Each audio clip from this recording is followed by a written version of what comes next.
What?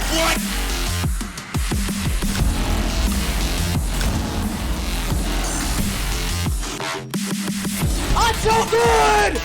He's now all silent in a 1v4. He takes 2. Down goes both. Can he stay alive? He downs another 1v1 on the Kento, and he wins it! Clutch this round out for IF. He gets 2. That's the defeat.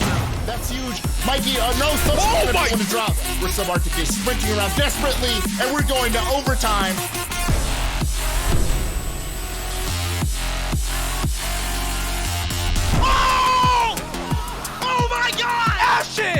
It's high noon. There's the 1v2 and 5-1-1/2 for Surf.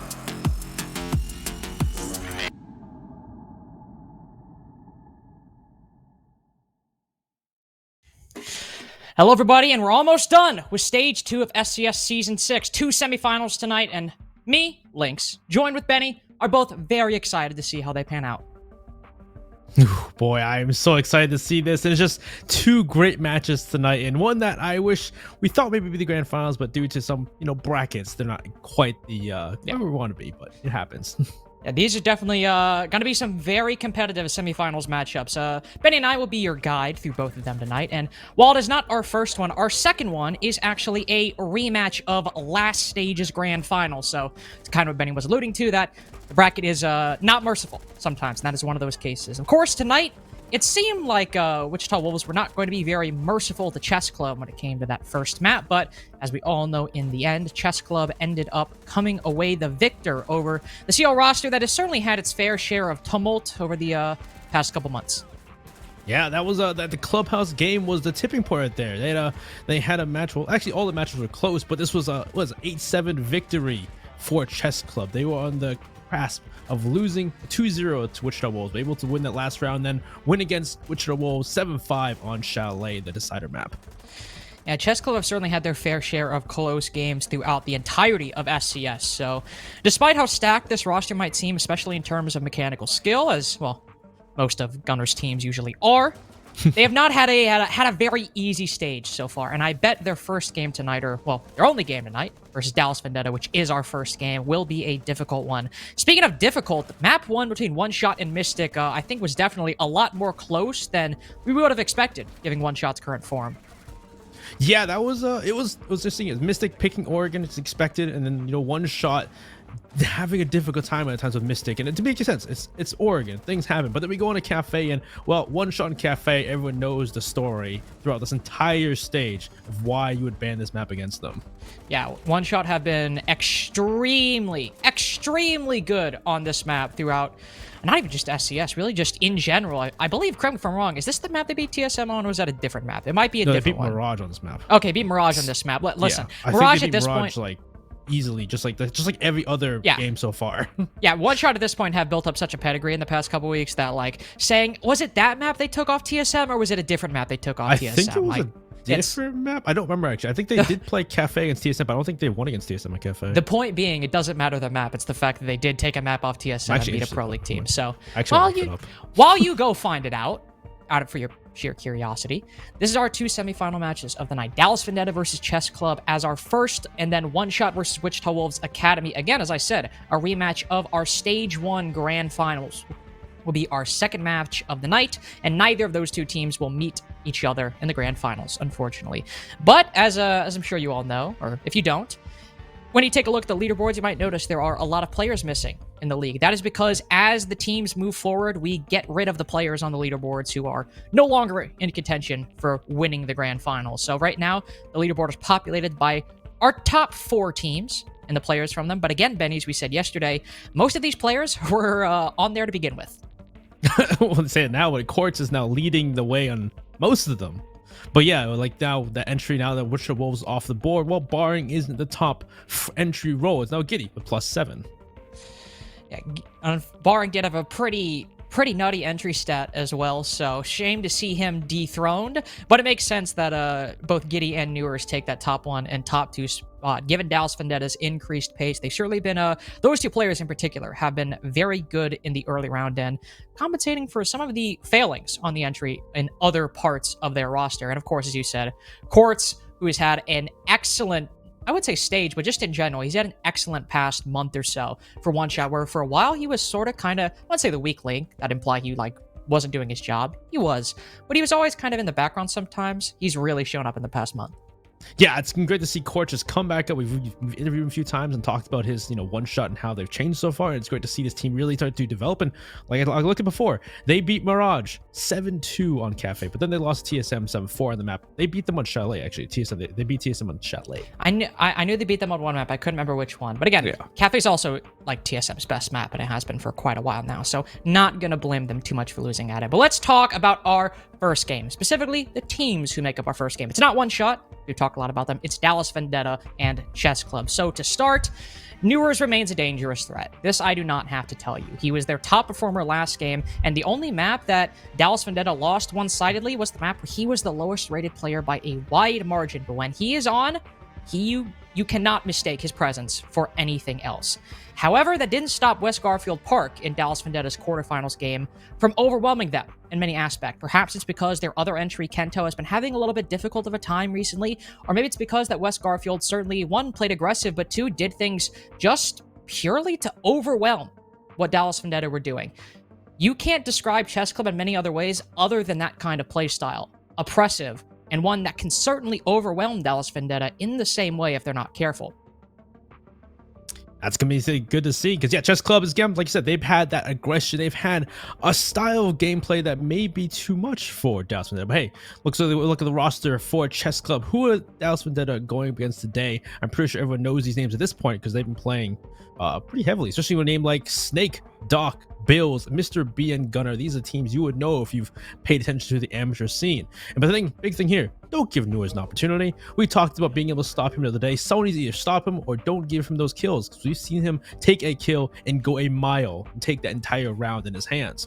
On top of that, you talk about aggression, we talk about oppression from the side of Chess Club. If they could do something like that early in the round, because we saw it in the game yesterday, or 2 days ago, or yesterday, 2 days ago, that they can, if there is no time left, if you waste enough time, it's going to cause DV to scramble in that end round, in that late round where they're just trying to figure things out with no time left. Again, Chess Club are certainly a team in the same vein of West Garfield Park, and we saw that series came very close to a 2-0 for West Garfield. Sure, map 3 was not very close, but map 1 was. Newers made a big difference in separating and getting that team over the finish line, especially when it came to map number 1, where he dropped 22 kills overall. Snake as well has been a standout performer for Chess Club, in many ways the counterpart to Newers, both in terms of role and efficacy he's had in the lobby. Newers might stand out a little bit just because of the prestige behind his name, but Snake is certainly not one to trifle with. Then again, so is not really anybody on Chess Club. But let's see, this is the two. Where are we going to these maps? Where are we going today to play these 3 maps? Well, we have 3 maps even today. Was it going to be a quick 2-0 for one of these teams? Well, there are 3 maps we tend to always see. Yes, we see these maps quite frequently, but they're ones that I don't think, well, one, either of these teams are going to shirk away from, but one that Dallas Vendetta are certainly going to be happy to play. Club was the map where they took 7-3 over West Garfield Park. It was their strongest victory throughout the entirety of that series, and even though there was some slight underperformance on the roster, they seemed to mitigate a lot of the mistakes they had previously made, and again, where they looked strongest throughout the entire series. That's Chess Club's pick, so it's, a little bit one thing to be concerned about. But then we go to Cafe, which has been Dallas Vendetta's stronghold for quite a while now. It's where they beat PB and Challenger League playoffs. And again, it's not a map that Chess Club are not going to be comfortable going to. I'm sure they'll be fine. But this map pool is filled with comfortable maps that Dallas Vendetta want to play, but also ones they have very good results on. Yeah, going back to Villa 2, I already saw a play the 2 as well, where they did pretty well. Sure, there were some issues here and there. It talked about the fact that Newers definitely carried them on that map a little bit, but still, they showed that they know how to play the map pretty well, and they're comfortable with it too. I'm assuming, well, both these teams are comfortable at this point. But hey, we got predictions up, and well, the only person not predict DV was Ty, as usual. Yeah, Ty's normally the one that kind of goes with the outlier with everybody else, but I will say, even though I predicted Dallas Vendetta, it might seem odd saying this because, again, I did predict them, but I don't know if it should be as one-sided as it is. I think the point that both Benny and I brought up, that Chess Club could certainly overwhelm Dallas Vendetta as they very nearly were in their quarterfinal match. I do think it's a lot more likely that they could come out on top 2-0 or 2-1 than I think we might be giving them credit for. Now, will I change my vote? No. However, I do think there should be a couple other people to take that risk. Somebody else that isn't me.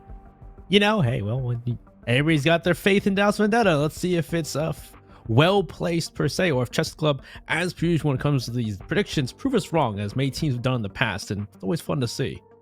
Yeah, it's Chess Club certainly have the potential to play upset here, as Dallas Vendetta, who have been on the come up for the past, well, actually since they got picked up by an org, but even before when they were Investigation File, they always seem to, even when they were a bit slow and they were heavily criticized, have the right pieces in place, and since then they've replaced a few and have seemed to become even stronger than they were before, and are certainly looking to move into the grand finals with the momentum they have at their back.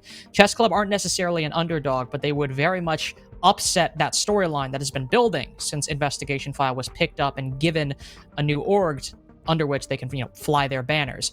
Will that happen today? Will we see it on map number 1? Who knows? We're going to get into the game right now, more specifically into the operator bans. It is Clubhouse, so very rarely is this map influenced truly by the bans we see, but there's always potential for something interesting.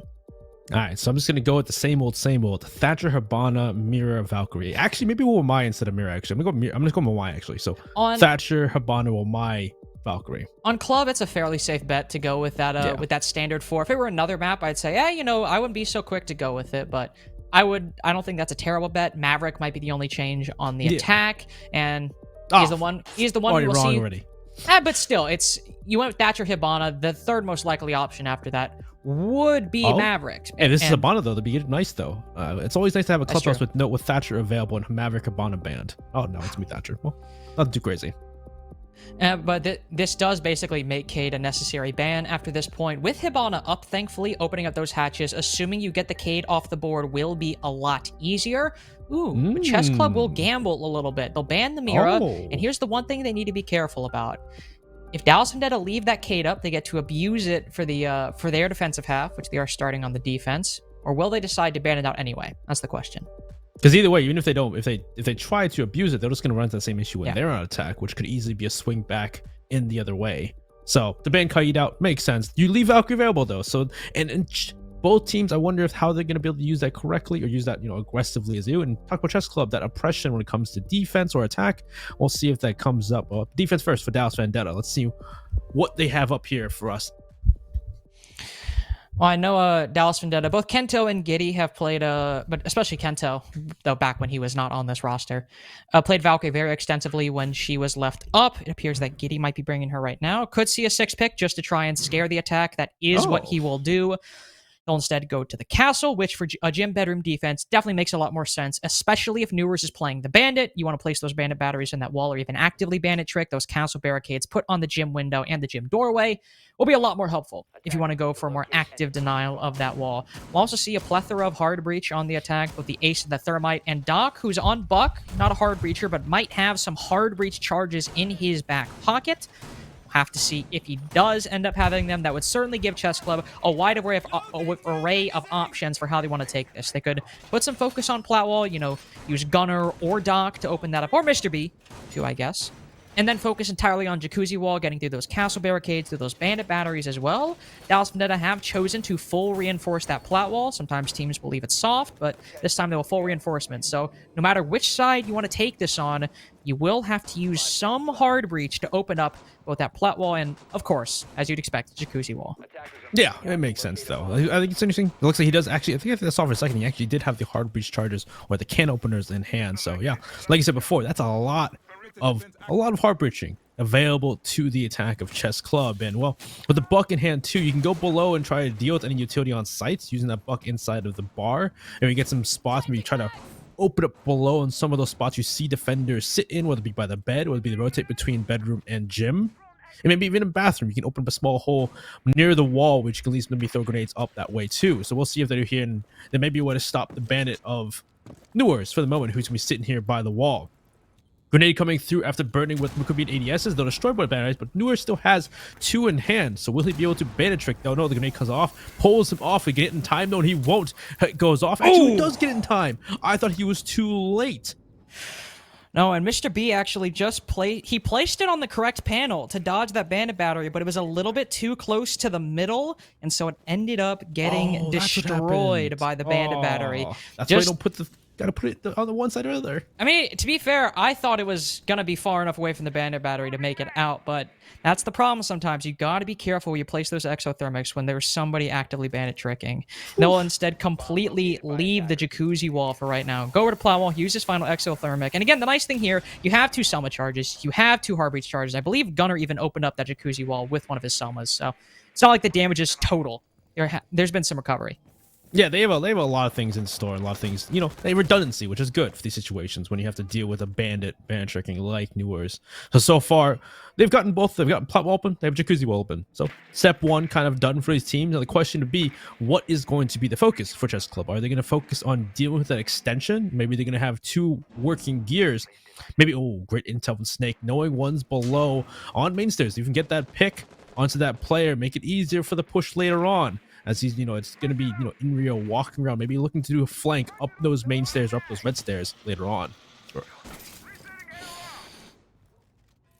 45 seconds left, starting to make progress into construction.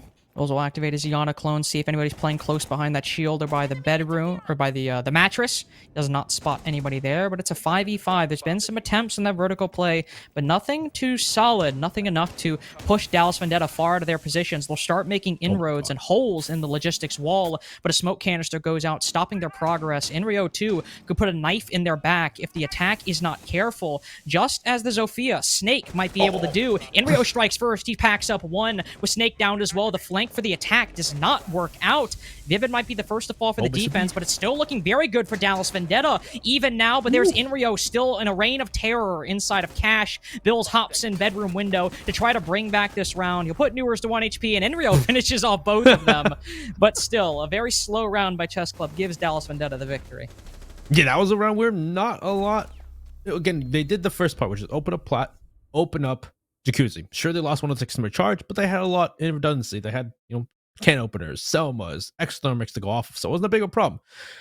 But from there, after opening plat, in opening jacuzzi, there was a lot of just, I'm gonna say stalling per se, but it wasn't. Maybe it was stalling. Maybe it was indecision of what to really push. They finally did end up pushing, you know, cash and construction, but it was so late around that point that it was already cleared out. The members of Dallas Vendetta weren't even roaming anymore. They were at that point already pushed back to site, except for Inrio. Inrio was downstairs. He was spot out in the beginning by Snake, but then they never really tried to deal with Inrio. So he falls back. He's still on the roam, goes back to red stairs, runs up to wait for a chance to go for that pick, go for that flank, and he gets the perfect choice because Chess Club have 30 seconds to make their execute, and they're being stopped by smoke canisters, being stopped by other things on the defense, allows them to walk through cash, get that first pick, and then the only player that could have made a difference was Snake, going up main stairs, but oh, you snaking against Newers. That's a fight we gotta see it there. Newers who wins at that time. Yeah, Snake could have changed the round there, especially with how even it came down, but losing that one on main stairs, the nail in the coffin at that point. Dallas Vendetta will attempt CCTV next, not bringing the Valkyrie, opting not to bring her too much. Maybe we'll see her on basement, but for CCTV and Jim, clearly not a part of Dallas Vendetta's defense. Running both the Mute and the Bandit, though, so trying to keep those garage walls and that plat wall as reinforced for as long as they can. Perhaps we'll see him actively bandit trick. He put 2 on the wall, on jacuzzi wall before, then started going over to place the bandit batteries down. I have a feeling that Chess Club aren't going to let him get the better of their thermite this go around. If that's the case, they need to someone either send those concussions from Zofia through the drone hole, and this maybe an attempt, or for the surefire way, go below. Clear lounge, take control below, make sure you can't sit below and sit safely inside of CCTV doing so, if he's even going to bandit trick. The moment he doesn't seem to be by the wall, Newers will use one of those hard breachers, those can openers, to put an angle on that window. Maybe to throw something up there, throw a grenade through there, or just get an angle on someone on the rafters for the moment. Open up one wall with exothermic, so they have an angle through into lounge from garage, and they're just gonna start droning it before even trying to open up plats. So it looks like, you know, Chess Club are playing it safe. They're gonna make sure they can clear lounge and get control below before even trying that plat wall. Vivid goes down first through a grenade. That's not great. But he's down. He can be picked back up as he crawls back into the site. Plat wall opened up with a minute into the round, so perfectly happy there. Gunnar takes a lot of damage. Not too sure where from. Might have been from Newers playing inside of Garage, who also took a little bit of damage himself. 2 players in Dallas Vendetta worse for wear. Enrio continues to try to contest Lounge, and he'll do so successfully for the moment, but successfully insofar as he remains alive. But Kento's down to join him, and he's in a less favorable position. Gunnar spots him out fairly easily, and if Enrio might be close by to trade it out, he'll make his play in Garage, and, well, he dies on a hill he perhaps should not have. He was blind as heck, man. I don't know how you win that fight. Gunnar finding the pick on a Newers. Newers getting aggressive, not seeing the head of Gunnar on the plat wall. And now we've got He'll fight back, at least take down Snake. But it's 2v4 here. There's 3 smokes and 1 C4. But so it's in this situation with the utility in hand. It might be better for Chess Club to push forward, but we've seen Gideon Vivid win these 2v4s. We've seen them win it in this exact same position on this exact same site, but they're a lot lower health than they were in their quarterfinal match. The utility might be good, but now half of it is gone. Vivid sends out his first smoke canister, and it lands on Mr. B, who's forced to move, but in the 1v4 where everybody can look towards your position, it's awfully constricting when you try to make a play. 1-1 so far. Chess Club answer a win by Dallas Vendetta with a convincing one of their own. Yeah, that was a round where we saw some great picks from Chess Club early in the round, though. You know, Kento, he jumped down the stock to try and help out Enrio on the roam downstairs on Lounge or in Swamp, but not where. Like, Gunnar had already really taken his place in Bar, gets shot through the holes made by the defense between stage and stock. That's the first pick. Already losing one member off the board, and then on top of that, there's people have to get aggressive. Enrio trying to find aggressive at that garage wall. Newers peeking out towards Plat, not knowing that the head glitch, the repel by Gunnar, just losing members back and forth for Dallas Vendetta, while leaving it to a 2v4 for Gideon Vivid to try and fight back. And like Lynx was saying, we've seen them get that before, but with still a minute remaining and both members on the defense on low HP, it's kind of improbable point to win that. Yeah, it was a much less enviable position where previously when Gideon Vivid clutched that, less time for the attack, more health. Very difficult to make that happen in that given situation. They'll try basement. They'll just completely forego CCTV, and seeing the setup that the defense are bringing, Chess Club smartly 6-pick to the Hibana to make just overall opening up these hatches and likely the church wall later on a lot easier, as you could do it with Thermite, but it'd be a hell of a lot easier with Hibana and Ace instead of Ace and Thermite. And of course, from Dallas Vendetta, it will be an extended roam, aided by the Valkyrie, as I thought we would likely see. But you didn't need to be the smartest person ever to predict that on an extended roam, they'll probably bring some more intel to help out with it. Whoa, intel cams to help out with the roam? No, I know, really incredible. What? I can't believe I managed to see that one in the cards. Yeah, dude, that is some 300 IQ stuff right there. And well, you say that, well, I guess with all this hard breaching, hard breaching, they can open up these walls and maybe have enough for later on when they go to execute. Open up part of that wall as it is muted, so you can only open up the middle top portion of it to get a hole onto rafters to clear it for Snake. So then they clear rafters. Snake's gonna push through. Newers has a chance to maybe throw a C4 or get a chance to pop Snake if he doesn't clear oil pit. Doesn't look like he's actually going to clear it for the moment. He's gonna check a quick peek. He does actually, but does he actually see Newers? Oh man. Oh no. Yeah, he's just pre-firing it. I was about to say he reacted for about just a second. We saw him jump across, and then his drone completely stopped. Like he was like, "Wait, what?" So I see a toe. Yeah, definitely saw the Valk's leg there, and I imagine he's aware, generally cognizant that there might be somebody playing inside a CCTV, slowly creeping up red stairs. So that's Gunnar, not with the LMG, with the AK-12 in this case, but he'll instead pull back down. Good choice. No, he's with them.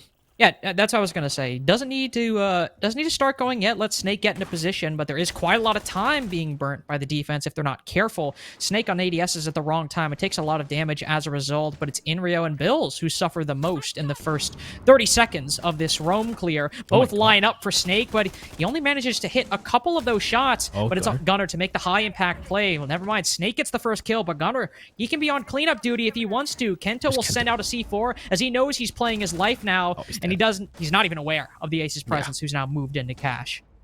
That was good there. It was scary because Snake seemed to push that by himself at the moment there, but he gets the first pick and then, allows for Gunnar to get in position to clean it up.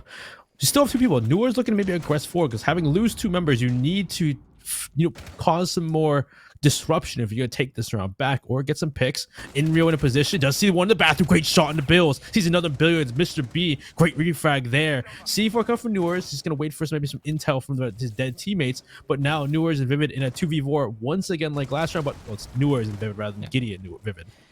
There's still a lot of time wasted by the defense, and you can see the attack certainly isn't... They're not ready to hit the site just yet. There's still some hatches to be open, holes to be made in the ceiling, and also utility from, well, only Vivid to use with 30 seconds remaining. He uses one toxic canister. Newers has already blown his C4, but he's repositioned in dirt to try to deny the kitchen drop. Second toxic canister, third one goes out as well to choke out that drop, but I believe it might have just gone a little bit too far. But Newers peeks out. He's not been red. He almost smoked Snake, but it's Vivid's cleaning out duty right now. Doc felled. Only one player for the coverage, and Snake's on 1 HP. Vivid can't spot them, or he just sees the down player, but there's Snake able to make it happen, but Newers finishes them both off. An excellent reposition inside of dirt. Vivid almost very narrowly and, well, did lose the plot, but Newers is there to get them their second round on defense. That was scary there when you saw Vivid running through and not sure who was planting, who was down there, and just trying to fire shots through the stock, through that little shelf. But either way, that was a round, a very early round from the Side Chest Club, able to deal with two defenders in CC and Red Stairs. You had Snake push up rafters, start taking fights and putting pressure on the members in CC, and then Gunner slowly make their way through Red, go for the flank, cause that pinch on those players, because both those players in CC are probably like, hey, it's a 2v1. We can still, even if one person dies, we can get the refrag, which at that point, no, it's Gunner to come back around and make sure it's a 2v2, kill both those players of Giddy and I believe it was Giddy and another player of Kento who are up there, so they both go down. It's now a 3v5. And then in Rio, sure, he was 1-for-1. He takes one down, gets refrag. It's 2v4 now on site. But like Lee's talking about, there was enough time wasted, enough time where Chess Club still have to scramble to get open those hatches, scramble to then create that execute. And Newers plays dirt well. He kills the first person planting who would jump down by themselves. And then Vivid using the smoke canisters to make it more difficult to get that plant down because the fuse is now inside Arsenal. At that point, Vivid did unfortunately almost get lost in the sauce there trying to stop the diffuser or stop the plant. Newers is still there, wins both his fights, and clutches the round for his team. So good job, Dallas Vendetta. We're going to one more try of Gym in Bed. Oh, actually, yeah, another try of Gym Bedroom. Well, and this was another round where time was definitely the biggest factor for Chess Club. Of course, it wasn't a 2v4 that Dallas Vendetta won. It was a bandit trick that was the most high impact play, and perhaps maybe just a little bit of a misplacement by Mr. B, but one that I definitely you could argue is excusable. Here, they've gone to the Hibana instead of going for the Thermite. Again, we have the same thing as before, a lot of hard breach that you don't have. They've given up the 2 hard breach charges for the buck, but you still have so much with that ace and still so much with that Hibana. It's not going to be the biggest deal and not going to be the biggest loss on the face of the earth. I also don't think Newers is actively bandit tricking anymore. He has one bandit battery, but I doubt we'll see him go over to that church wall, especially once the attack opens up those castle barricades. Yeah, I think at this point, if they can open up both castle barricades and just stop him from band tricking in the first place, it won't be that big of a deal. You have both you have Sophia with lifeline, you can Doc now with grenades, so you're not going to lack that explosive utility to deal with the utility, deal with the shields. Because, Buck, heart breaches are nice, but having more grenades in this lineup probably would be nice to deal with a lot of that utility. So, there it is. Doc already going to work, destroying those castle barricades. But the thing is, big thing here, they're playing on that balcony, but nobody's playing plat. Sure, they've opened up the plat wall, but without actually having someone on plat, Kento can keep swinging that window for the moment, which makes it a scary proposition to stay on this balcony.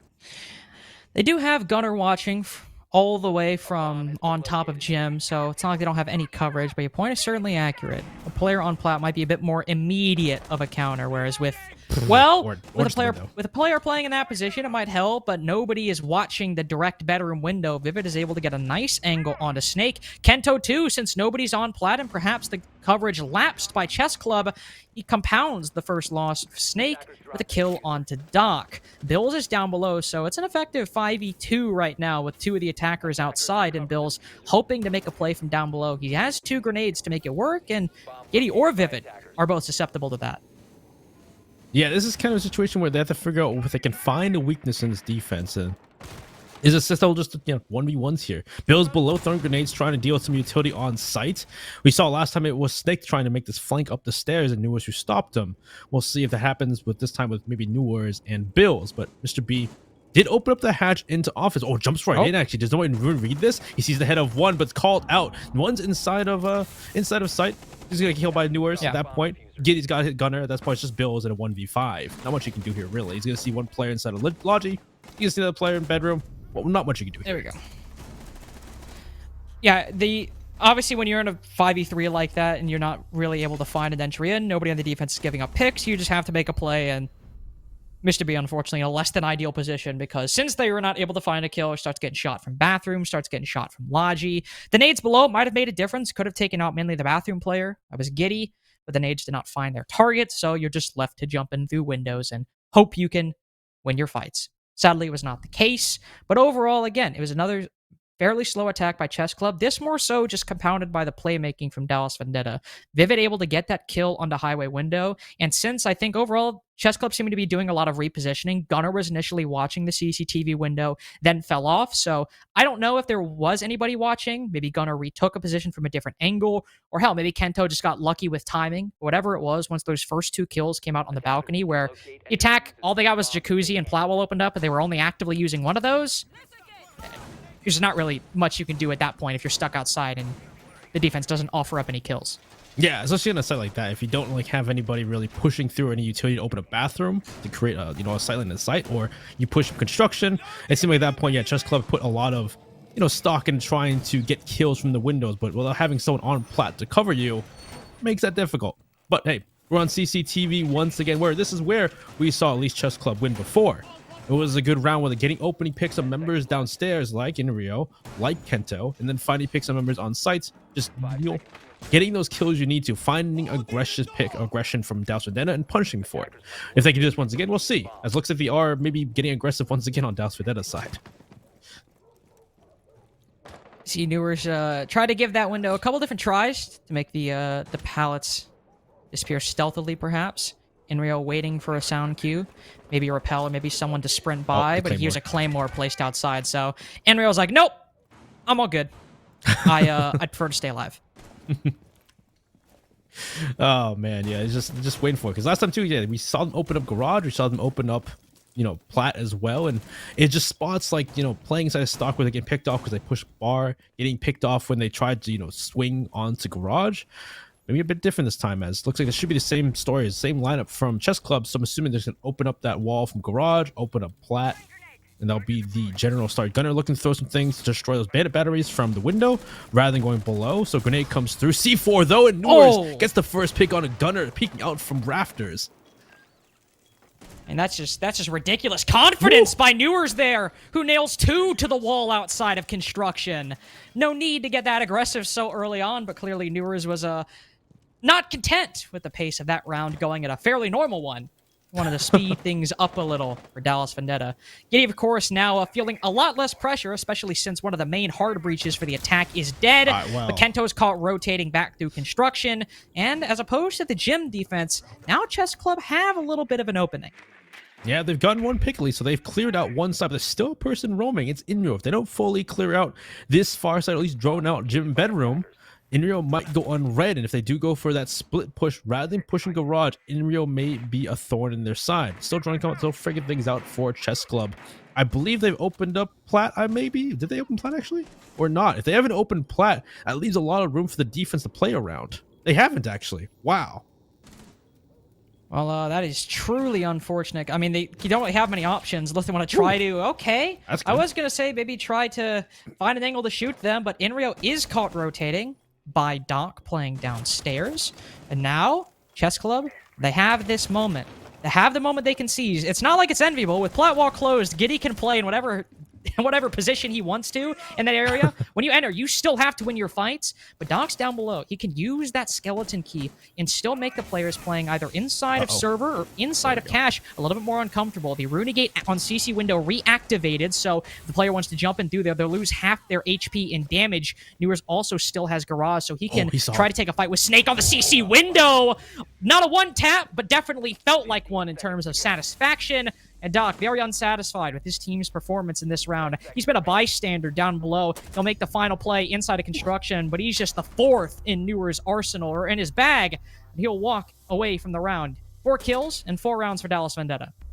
Oh, that was a round that was, yeah, definitely started out by Newers, killing 2 people early round. One of them being Habana, another person being, I believe, the Yana. So you lose some grenades, you lose some heart breaching on top of that early in the round from Newers.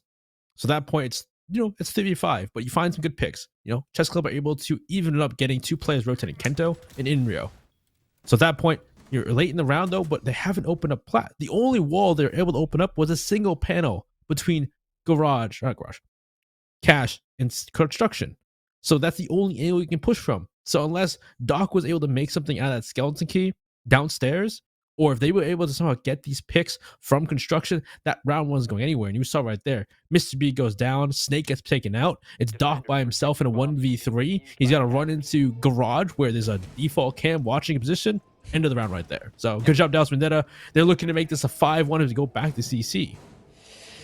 Now keep in mind, basement. Go back to Jim, but basement was not an easy win for Dallas Vendetta. It was a 2v4 that also came down to a 1v2. So they were very much in the disadvantage in man count for a good portion of that round. Though they did waste a lot of time on the roam, it still does go to say that Chess Club did have quite a bit of time to open things up and go for that plant. It was a little bit sloppy of a late round that allowed that clutch to come through. Dallas Vendetta going with a different philosophy. No Vigil, no Mozzie. They're focusing more towards the site and running that hard breach denial for the church wall. They might not be able to deny the hatches, but if Chess Club go down and try to plant inside a church, they'll run into their menace so far, which is, never mind, I forgot.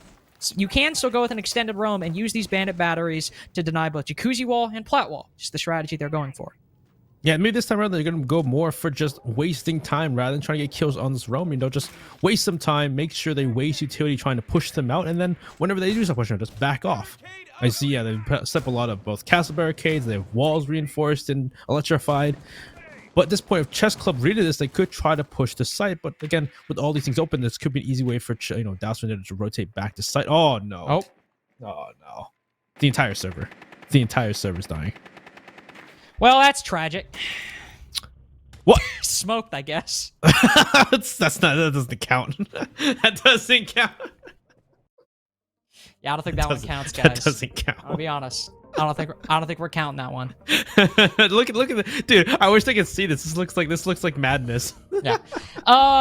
It is quite funny what we're looking at right well, now. It's still going. Yeah, I'm not too sure. Well, I do know what happened. The server started dying. This happened actually. I believe this happened. Yeah. Was it during the Dallas Vendetta game that you and I casted for quarterfinals? Yeah, it's only when we casted, so it had to be that one because it's only when we casted that day. We remember seeing that happen. Oh wait, that's true. That was the only game we casted that day, so it had to be that one. So unlucky for Newers, I guess, who this has happened twice to him now, and I know he was definitely complaining. Understandably, of course, I'd be kind of mad if we were 4-1, and all of a sudden the server just decided to stop the game. Totally get it. Totally fine to be a little peeved. But basement, Benny, they're going for a roam, not the mute, the Mozzie. Well, they do have a mute, but not like the one we've seen. Definitely more so going for wasting time when it comes to the initial entry points of clearing out that roam. Reinforcing, banditing Jacuzzi, reinforcing, banditing Plat. Then, of course, you can still play a roam as you normally would. You'll just have a lot more drones coming at you than you might in the previous strategy. I don't know if they're going to keep the strategy or not, but I did see it seem like the Chess Club were figuring it out, though, because you saw initially that they were pushing stock first, knowing that only one person's in bar, and maybe knowing that the roam upstairs wasn't going to be that, last thing wasn't going to be that solid. It seemed like they were going to clear first floor first, and you saw, sure, that count didn't kill, or that kill didn't count, but they did go for the, Gunner did go for the first pick onto Inrio in sight instead of bar. So it does seem maybe they're learning a little maybe about it, but I don't know if they go for that same strat at this point because they've already seen it. I mean, technically they only have to do same site, same ops. They could go for a different strategy, but I imagine in the spirit of just, one, sportsmanship, two, it is the strat that they called, so it'd be kind of awkward to just kind of do a completely different one all of a sudden. But yeah, I imagine we'll probably see the same strat. Again, it's unlucky based on the timing of the server lags that we did see Chess Club see a little bit of that strat. They can start to kind of go for some counterplay, but also Vendetta at the same time can also go for some adjustments they might make as well in terms of their individual play. We are getting players back in the lobby right now, so we did have to full remake the lobby, but should be back fairly soon. And of course, we're gonna have right as the round starts, we're gonna have who was it that died first? I think Gunner killed Inrio first because I think Inrio was playing Castle, if I remember correctly. I don't remember though if I was right or not. Well, since the server only started lagging after that, it will still be a 4v5 to start out, of course. I'm just kidding. That was... I'm about to say, I think it started lagging during that fight, actually. Do you really think that I would say that as like a serious comment? I was thinking more of the fact that if that kill happened before or after the lag happened. I think it actually happened after the lag. I just saw you make a concerned face, and I was like, please don't tell me he actually thinks I was serious. Please don't. Don't tell me he actually thinks I was not joking about that. Link's wasn't my. I actively say every time you have these things happen, I'm not an admin. Don't listen to what I say PSA, in these kinds of situations. Joke. I'm not an admin. But we have all 10 players back in the lobby. Hopefully, we do not have the servers start lagging again. That would suck. Please don't. Yeah. So I think last time we got back in and it was still lagging. Yeah, no, they had to rehost twice in that Chalet game, and that's what Newer said that he freaked out about because they had to rehost twice in one game. You know, things happen. It's unfortunate, but hey, keep it cool this time. We're back in. Hopefully, the servers aren't going to give us an issue. Please, somebody tell me that the servers are fine. We'll only know once we get in the lobby. Only know once we get in the lobby.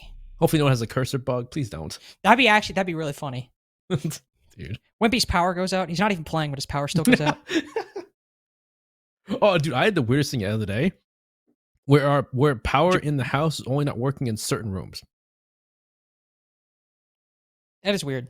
Yeah. As a 20-year-old who also knows nothing about things like that, I can't tell you why that happened. Oh, yeah. I wish somebody in the chat want to tell me why that happened. He's going to go hunting for it in about 5 minutes.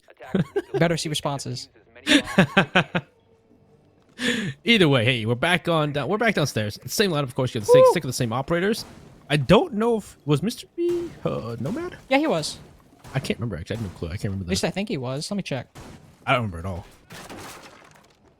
But either way, Nomad makes sense. Maybe if you know people are gonna flank you, and if they did have it last time, maybe they know that they're gonna go for that. Go for a bypass of the roam, having the Nomad available to cut off the roamers and stop them from pushing back down towards site could be big actually.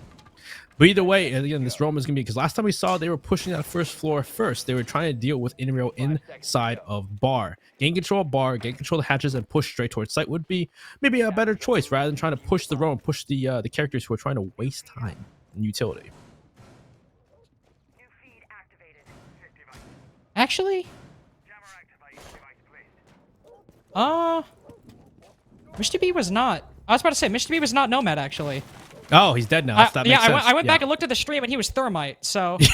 See, that might have... I said it just because they were told at the start of the game, so I was like, oh, I'm sure he was. He wouldn't just pick a different op, but no. They'll instead go for a hot drop, and, well, Newers will tag up one. Gunner ends up going down. Spots Bills just around the corner, sees his head just in time. There are plenty of attackers now inside of the site, and this could be a 2v2, but Inrio gets the better of Doc despite the low HP, and it's Snake now in a clutch situation, one above him and one on the same floor, but two 1v1s, both separated. Giddy not giving him any opportunity, as after you have that TK, Chess Club obviously decided to rush the site, because it's a bit of a scuff round at that point. Ooh, put to 1 HP by a well-placed C4 by Newers, and some well-placed shots soon afterwards. A 5-1 half for Dallas Vendetta, and that's why you remember to pick the same ops in the same site. Yeah, I was about to say that. I was like, did they bring it to me last time? Yeah, I said it because I was like, oh, I'm sure. We said at the start of the game, of course they would do it. But then I was like, I don't think he picked Nomad. And I went to check, and I'm like, no, he's on Thermite. The more you think, we're like, wait. Because if they had picked Nomad for actual reasons of rushing and then having those air jabs to stop roamers from returning to site, that makes a lot of sense, actually. Oh, yeah. That strat makes sense. I mean, I've seen people do that with Gridlock. You throw out the track stingers in the post plane to make it more difficult to move around the site and try to go for the retake. Shame you can't do that. That's like 300 IQ if they knew beforehand even, but no, they didn't. That was a misclick. Hey, we're on now to the defense for Chess Club. Where they gotta bring it back? No, because it is a 5-1 half for Dallas Vendetta. We go to Church and Arsenal first. We'll see from the lineup. Obviously, it definitely seems like a roam will be, of course. We'll see if their roam has the same effect that Dallas Vendetta's had. We'll see, of course, for Dallas Vendetta, it came down to that clutch, going for that roam. For Chess Club, the big thing here will be, can they waste as much time as Dallas Vendetta did? Or even if they don't waste too much time, can they get 1 or 2 kills before they end up falling off? Dallas Vendetta are more so successful in the first regard than the second, but for Chess Club, perhaps they'll be successful in both and start off their defensive half with or on a good note. We'll also see a bit more emphasis on the Thermite Hibana combo from Dallas Vendetta to start out, whereas Gunner ran the ace pretty religiously on the attack. Yeah. This time, Dallas Vendetta definitely a lot easier to open up those hatches, and then later on Church Wall with this lineup. Well, I guess this almost work for Church Wall as well. It's not like they're bad. You just get a bigger hole with Thermite. Yeah, I don't know. It depends. Again, it's at that point, it's just kind of like, you know, it's just you know, at that point, it's just subjective. Who you like, ace more, like third more? Yeah. Smokes, flashes. That's fair. What do you want? But hey, at this point, they're using some of those exothermics to open up into plat, you know, try and drive out these defenders who are roaming. And that's kind of the point of the roam. Just waste utility. Kento here trying to cut off roamers as per usual. Just make sure you can find these roamers, cut them off, get the kills. I think they spotted Gunner. Actually, no, that's defense. Defense spawning Gunner there, walking around. So Gunner's now in a spot where maybe you wouldn't expect him because nobody's pushing Garage from the side of Dallas Vendetta. Gunner will just stay in this position for the time being until he has reason to either go for a flank or to start fighting for his life. Kento's still playing solo down below. Will find himself the recipient of some suppressing fire from Doc. Who, he just shoot his own Mozzie Pest? What was that? No, that was a drone. But also, you know what reminds me of? Reminds me of Gunner was underneath the desk in Bank. That was definitely a lot more glamorous. He just shot the bottom right corner of that door as well. I was like, I thought that was a drone, but it's very odd position for a drone. Bills. There's no way, right? Oh no, there is most certainly a way. Newers, I think, might have actually had an idea that Malusi was there, but it also seemed could have just been a reaction shot by the Finka. But still, now we know that there might have been a bit of sloppiness when it came to clearing out both Gunner and Bills, who are both on the roam. Gunner's still there too. He's just sitting there, just waiting. Patience. He's got the patience. He's waiting for, he's got that trigger discipline, waiting for a chance to spring onto these attackers. Bills, at this point, he's been known. He's going to take another fight, lose that fight against Kento, because at this point, yeah, he was known at that point. He was getting cut off both by storage. He's getting cut off by main door. He was getting pinched by the attack. Oh, yeah, there we go. No. Gets one. Can he get the second? He gets both of them. Oh, wow. That's why you got to go for that. Go for that clear. Obviously, you know, Gunner's ratting out. I can already hear him say, dude, why is he there? Well, that was why. Banking on you not clearing him, and his gamble was successful. You might have taken down Bills and traded out your teammate, but now you have to execute onto site in a 2v4, and you're going to waste even more time opening up these hatches and then moving on down. Barely enough time to gain whatever semblance of utility you can. I doubt they'll be able to get much of that church wall opened, given how little time, just 30 seconds they have remaining. They can use some X-Kairos to make it a bit more difficult for Snake to play in that area, but he's playing close with a shotgun. That's not the angle you need to worry about, but if you swing him and how close he's going to be, a punch hole made, an ash wall, and Vivid can't react in time. The Fuser dropped down in front of the reinforcement, and in response, the Legion could get a second as well, but Gunner with the pre-fire lands 3 in that round overall, and Chess Club get there first on defense. I tell you what I said in the pre-show, I said the critical points. If you just stick to plays like that, rat plays where they don't drone it out, just catch Dallas Vendetta off guard and make them waste time and utility. Well, I guess that was kind of issue with Chess Club's attacks too, wasn't it? I guess the comedown goes around. But that round was just, you know, Bills getting the first pick on Newers because they did not drone him out. Sure, they get Bills. They pinch him out, they kill him as he rotates back to site. But again, nobody droned Garage. Nobody droned Garage. Gunner was able to sit at the garage door for the entire round pretty much. And as soon as they go to Oil Pit, he springs, gets 2 picks, puts him down to 2v4. And the last 2 members have to bring it back. Sure, we see a couple kills go their way, but or one could go their way, but that's really about it. Not much you can do there really for them. So Chess Club go to CCTV and Cash next, and we'll see how they play this out. If Mr. B, if he's gonna bad trick like Giddy did, could certainly go for it. Of course, there's always the threat of playing down, or of the attack going down below. So if you're going to actively bandit trick, he'll probably have some kind of presence down inside of Lounge. Doc might play there, but with Bills bringing that deployable shield, he's placing it down inside of Lounge right now. He could be the one playing behind there. Really, anybody can. Just probably not Gunner. And not Mr. B, so. And probably not Doc, actually. Well, it could be... Doc or Snake, I guess, could play Raptors. Probably Doc, though. Yeah. So I guess really it's only Snake or Bills could be the contenders. Actually, now that I think about it, I'm going to revise my earlier statements.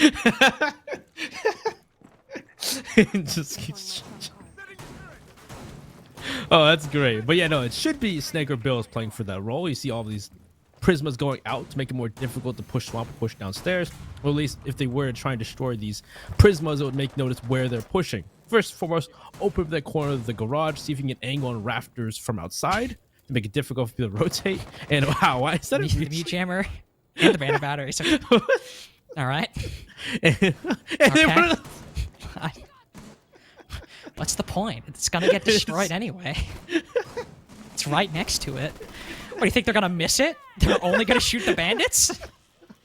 I don't understand. Alright, well, first and foremost, destroy the shield inside of the lounge. Kento's going below to try and destroy this, so there goes the shield. Kento can destroy the bandit battery from below, which he does. He destroyed the bandit battery and the mute jammer on that single wall. He destroyed one bandit battery. Wow, it actually worked because there's 2 walls. Hey, that's my fault, guys. That is my bad. They do get the mute jammer, though, and the first kill at that. Kento was down below sparring with Bills for the time being, but he spots Gunner through one of the vertical holes made by the defense. There's still the alibi to worry about playing down inside a swamp. We might get aggressive inside of lounge or inside of blue at that. Snake is close by to play his contact, to play for his trade. He'll jump out, shoot the claymore at the exact right time, and Kento cannot react before the Jaeger peppers his body with shots. And evens up the man count 4-4. Those are the plays that always surprise me, when they can do both, kill the claymore and kill the person. Well, get you a player who can do both. Yeah, I guess because they're on a drone, it makes sense there. But still, that's a feat in my opinion. That's a pretty crazy feat. But either way, so now they actually did they move that mute jammer, or did it not get destroyed actually on that wall? Oh, it got destroyed on the main wall? On the single wall, because I know they destroyed the bandit battery. But I don't think it destroyed the mute jammer, so maybe we were wrong about that entirely. It actually does work. I've already had a couple surprises this round, so would not be surprised. For Dallas Vendetta, they're also not really facing a surprise, but a slowly setting in truth. And that they don't have much time, and they don't have too much. Going for a split take, they've left garage control in Doc's hands, but as long as that con single panel is both, well, bandited and mute jammed, as they're about to find out, there's again some redundancy when it comes to that hard breach denial. And because there's so little time remaining, they have to send a nade over that wall, and they don't. Well, they have one left, and it will open it up successfully. He gets a kill on Mr. B as well. And with Bill still down below, he doesn't have any secondary utility to use, so he'll instead rotate back up and try to take a fight with a player on plat. It's Snake's job instead. He almost lands a second kill. Oh, almost a third. There we go. Inrio cut down. Giddy's the only one able to cover. He's not doing a great job of watching Vivid, as there's too many factors to deal with. He won't lose his life, but Snake gets 4 kills and wins 2 rounds in a row for Chess Club. Wow, Chess Club 2 in a row on their defense, looking good on their defense so far. And that round was just, again, it was slow from the side of Dallas Vendetta. And then obviously too, there was just the redundancy was interesting though. That actually worked. Having the bandit batteries and the mutes was actually redundancy that made it difficult for Dallas to get the walls open. Took them time. There were picks as well, getting the first pick onto, I believe it was Gunner, through the holes made by the defense from below. And then you saw one player inside in a Snake jump out the window, killed the claymore, killed the player. And then from there, it was just Dallas Vendetta trying to find a way. They sure destroyed the shield downstairs in lounge.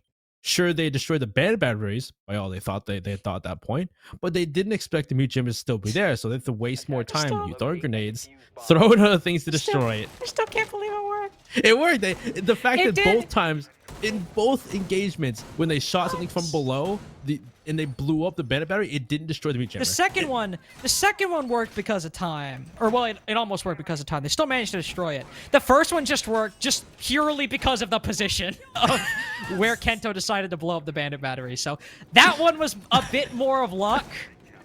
Whereas the second one did legitimately work, and I will give credit for that. So Benny and I were hating, or specifically I was hating, but it did work both times. So I will give credit where credit is due. It did end up working out. We will not see it here, unfortunately, as Chess Club will not be running a bandit. They just have the mute. They're also now bringing that Valkyrie. Bills going for it will certainly be much appreciated for anybody playing inside a CCTV and cash, especially if Dallas Vendetta don't take control of plat wall or balcony, like we saw Chess Club not do on their attacks. That Valk Cam, should it not be spotted on the south side, will be very useful.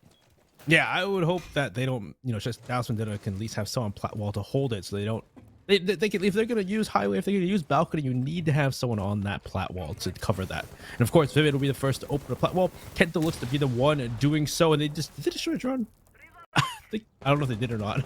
I think they destroyed the drone dropping down to drone out that area because of the extra recharge. That's unfortunate. But so far, it looks like there's 2 members, 3 members maybe on this roam extension towards cash. Those will be the first members you got to deal with if you want to, at least if they're going to push that. But I'm assuming the first part is going to be opening a plat, open jacuzzi, and then deciding from there on. You can see Kento not at all letting the defense get away with. He actually got away with on Dallas Vendetta's defensive half, which was peeking that CCTV window. He'll hold the balcony and always has to be wary that somebody from Chess Club will, in all likelihood, considering that it's Chess Club we're talking about, will take a fight with him on that balcony if he drops and lowers his guard for even just a second. Could be Snake, could be Gunner, but Kento will be preoccupied until then. Dallas Vendetta have done a good job. They've opened up to the jacuzzi wall now, trying to gain some headway inside a bathroom. They have intel on the player playing there. The flashbang gets got by an ADS, and now Giddy will send in a nade. Mr. B's trapped in showers right now, but he's just out of the reach and the range of that shrapnel. No. He goes for the pre-fire, but it's 1 pump for Mr. B to end the Sledge's life and win the opening duel, and right now, he cannot be finished off. He's inside a bathroom waiting, but should be a call to his teammates to pull back, maybe to help him out on site, as he's been finished off by InReal right there. Now at this point, most of the site is kind of free. These members on Chess Club need to pull back to stop if Dallas Vendetta will go for that push. But looks like, yeah, the members are coming back to sit in positions like the bedroom, like by the bed, like inside a lodge to stop this. Bill's looking to jump out, and I don't know if they destroy that. He jumps out right now. Nobody's covering for him, and down goes Newers in that engagement. Ooh, but there goes InReal inside of the site. Snake might have struck and taken down Kento. That's the entirety of your CCTV presence gone. There's no reaction to InReal. Never mind. They were just waiting silently to strike like snakes in the grass. Gunner peeks out, takes down InReal, and Vivid with 30 seconds left. He'll slowly creep on in. He has just the little faintest bit of time to try to work a pick, but he gives his position away. Not that he has a choice not to. He's got to try to find some pick. There's no chance he's getting the bomb down, and Gunner will make that fact readily apparent as they win their 3rd round in a row. Yeah, unfortunately from there, from the side of Dallas Vendetta, it was they opened a plat, they opened jacuzzi, they expect. They then destroy the mute jammer inside the bathroom. They look to open it up. Giddy gets aggressive, trying to take control early. Seeing as there's not many members on site, he tries to get aggressive on Mr. B. Mr. B pumps him in the face with a shotgun. He's down. Goes out already. Mr. B does go down. He gets finished up by InReal. But again, Dallas Vendetta's had this problem in the past. It's mainly a one-dimensional attack. There was nobody really on highway or balcony besides Newers. Newers is the only one there. And because they had that intel, they had control construction, had control cash still, in a sense, well, at that point, one player could just jump out the window, which was Bill's on the Valkyrie. Has the intel on where Newers was, pre-fires in the corner. Nobody's holding control for any kind of jump outs. Nobody's holding for cover for Newers. He goes down. And from that point, it's Dallas Vendetta push into sight from jacuzzi. And like Link's saying, like snakes in the grass, they're waiting for a chance to spring on these attackers because they know where they're coming from. They set themselves perfectly to stop every single attacker walking into sight. There are a couple of trades, but they go mostly in the way of Chess Club. And just giving Chess Club a little bit too much room there in that situation. We'll have a well-timed timeout by Dallas Vendetta after losing those 3 rounds in a row. Obviously, something needs to change from the attack, and you don't need me and that. They certainly don't need me to tell them that. Basement, where it was really just some poor droning, or some unseen spots by Dallas Vendetta gave Chess Club, as we saw in Gym, but in a different way, some room to make plays in that round, whereas it was a jump out onto metal balcony that was not being covered. In the basement attack, it was some positions that were not droned properly, mainly a Malusi sitting inside a cache who got the first pick, and even when it was traded out pretty soon after, Gunner was ratting out inside of a corner in garage that not only did the Zofia Kento lose his life to, I believe it was Giddy who lost his life fairly soon after as well. So not to say it was unwinnable. The attack was looking fine. They had the right strategy, but it was a couple missed positions and some less than stellar droning. That was really the big problem. But that's a problem you can certainly solve with a tactical timeout. Remember who you're playing. This is Chess Club. They're gonna rat. It was the same when there were some of these players on the original Mystic roster back in Stage 1. Gunner has always been somebody who, on defense especially, tends to rat if he's not playing off-site. Just get that in your heads. Drone everything. Even if it seems redundant and that they won't be sitting there. You went into the first defensive round, first attack with that mentality, and you end up losing a couple bodies to it. Mr. B goes for a spawn peek here, but you'll quickly fall off. Looks like this time they're actually going to maybe drone out and figure out making sure it's been garage, as they don't fall for it next time, or this time, like they did last time. But so far from Dallas Vendetta, it's going to be, of course, drawing things out, figure what's going on, seeing if they want to push this roam, or if they're going to decide on maybe trying to bypass it in some way. But so far, it looks like they're just drawing things out, opening up plat. So they looks like they are trying to push this roam, and I actually don't know how people are actually roaming this time. Last time it was Bills in this area by himself, but it looks like nobody actually is roaming on the top floor. They've set up these reinforcements, set up this sort of roam, but I don't believe anybody actually is up there.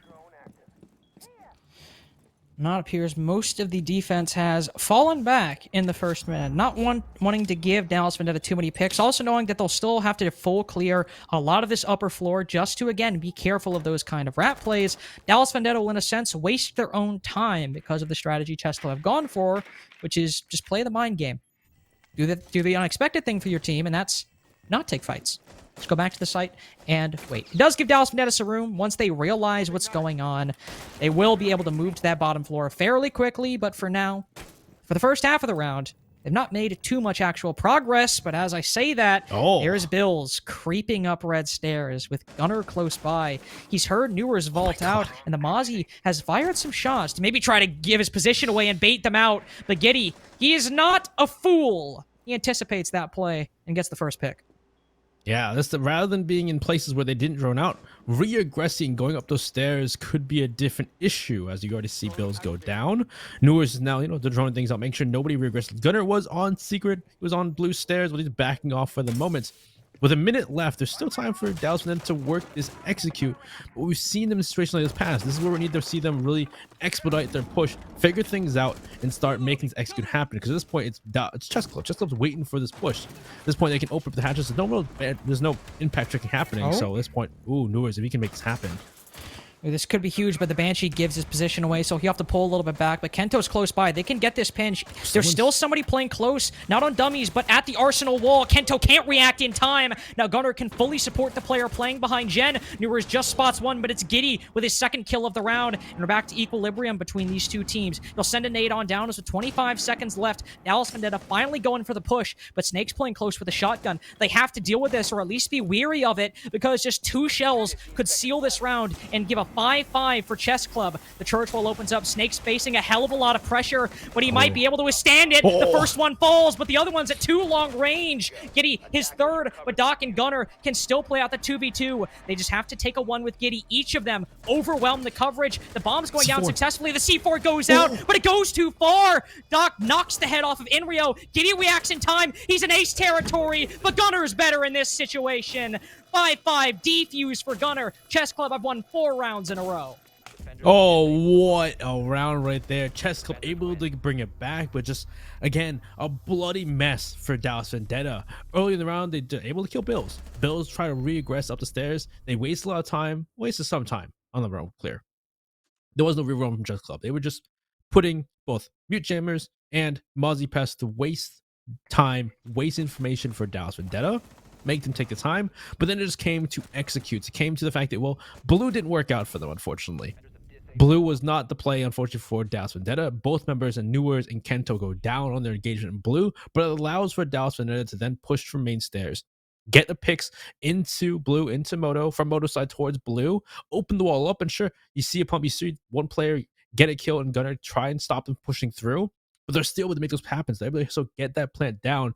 So, C4 is not able to stop the plants, but it's Giddy who was doing most of the work of the round. He was one getting all the picks in that entire round. He was about to get an ace.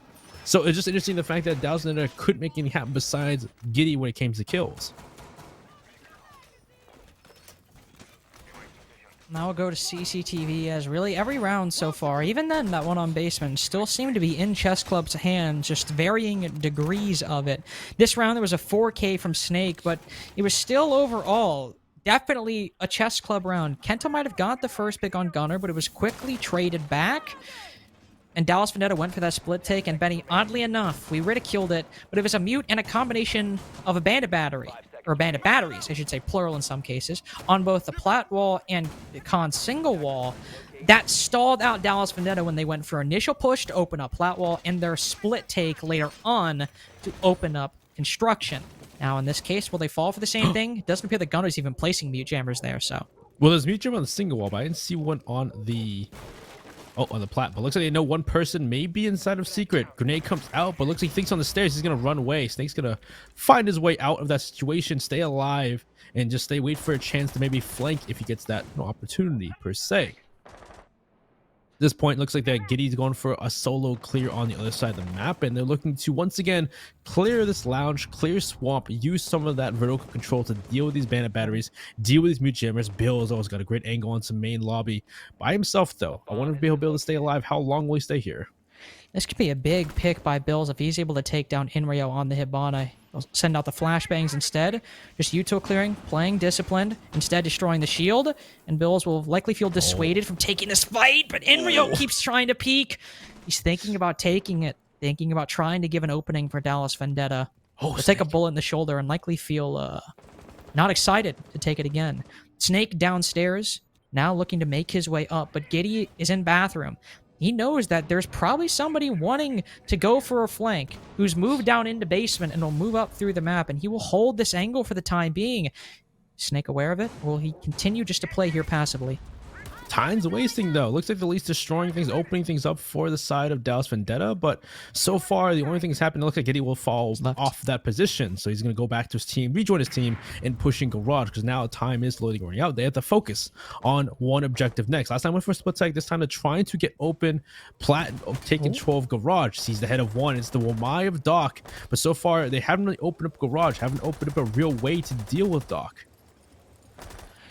Newer still has one grenade, and Giddy has two as well, but time slowly ticking down, and there Gunner spots Newers. That's the exact same hole where Kento got the first pick last time, but now with nobody watching, Gunner is able to catch the Finka off guard. Still two nades, though, and Rio wins it with the gun instead.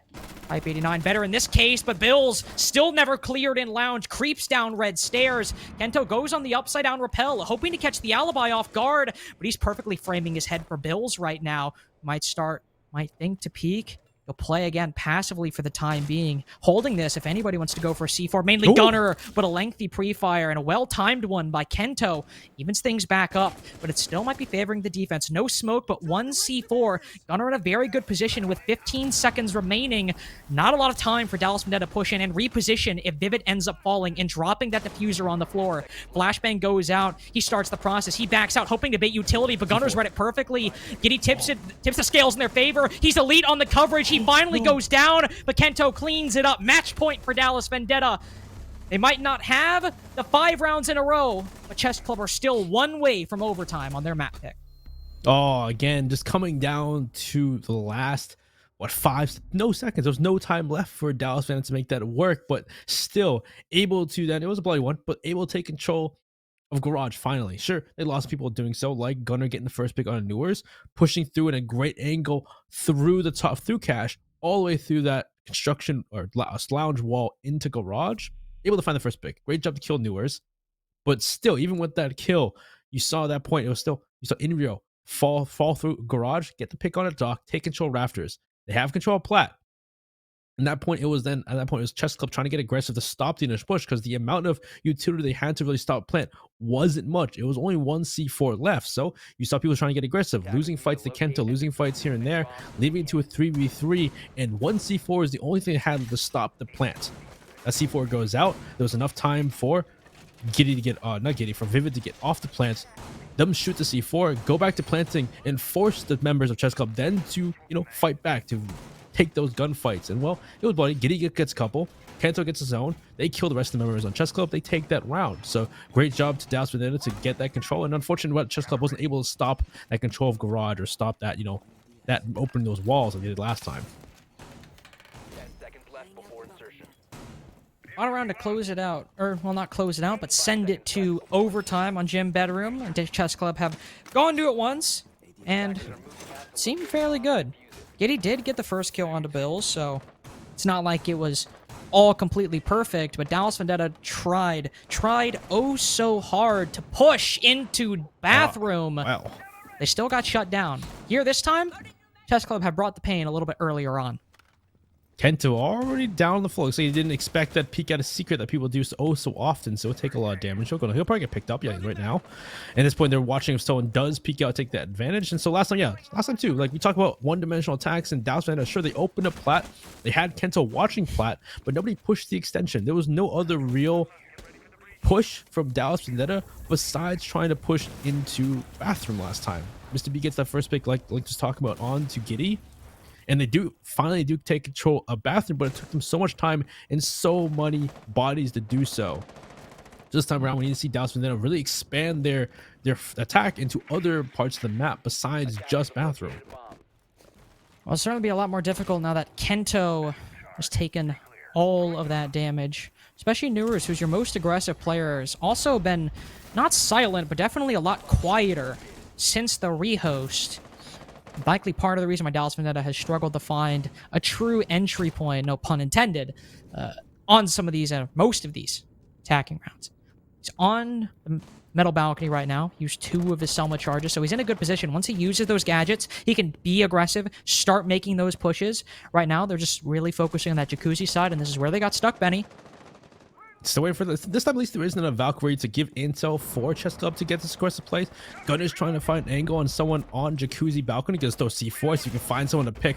Open it up. Sees one and down he goes. Inrio goes down in that play. At least they've used the heart breaching, but these are the issues. The stalling from Dallas Vendetta gives Chess Club these opportunities.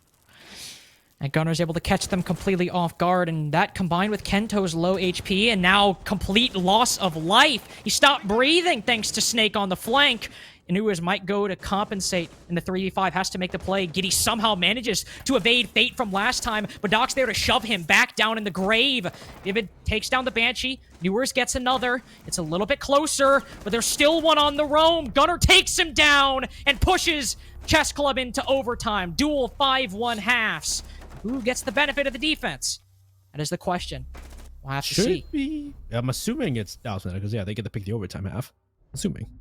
No, they believe this was Chess Club's map pick, so I believe Chess Club got a choice. But they picked the map. Would they not pick the OT side? No, usually the other team picks the OT side because they pick the map. Silly then. Wait, no, you're wrong, actually. No, I'm wrong, actually. You're right. So why do you always do this to me? I don't know. Sometimes I'm wrong, you know? I get in my head, you know? I was about to say, I was like, you're telling me that they pick both the OT side and the regulation side? And you're like, yeah, I know I'm wrong, but I'm going to act like I'm 100% right. So why did Chess Club pick attack? I don't know, man. Ask them. What do you want me to do?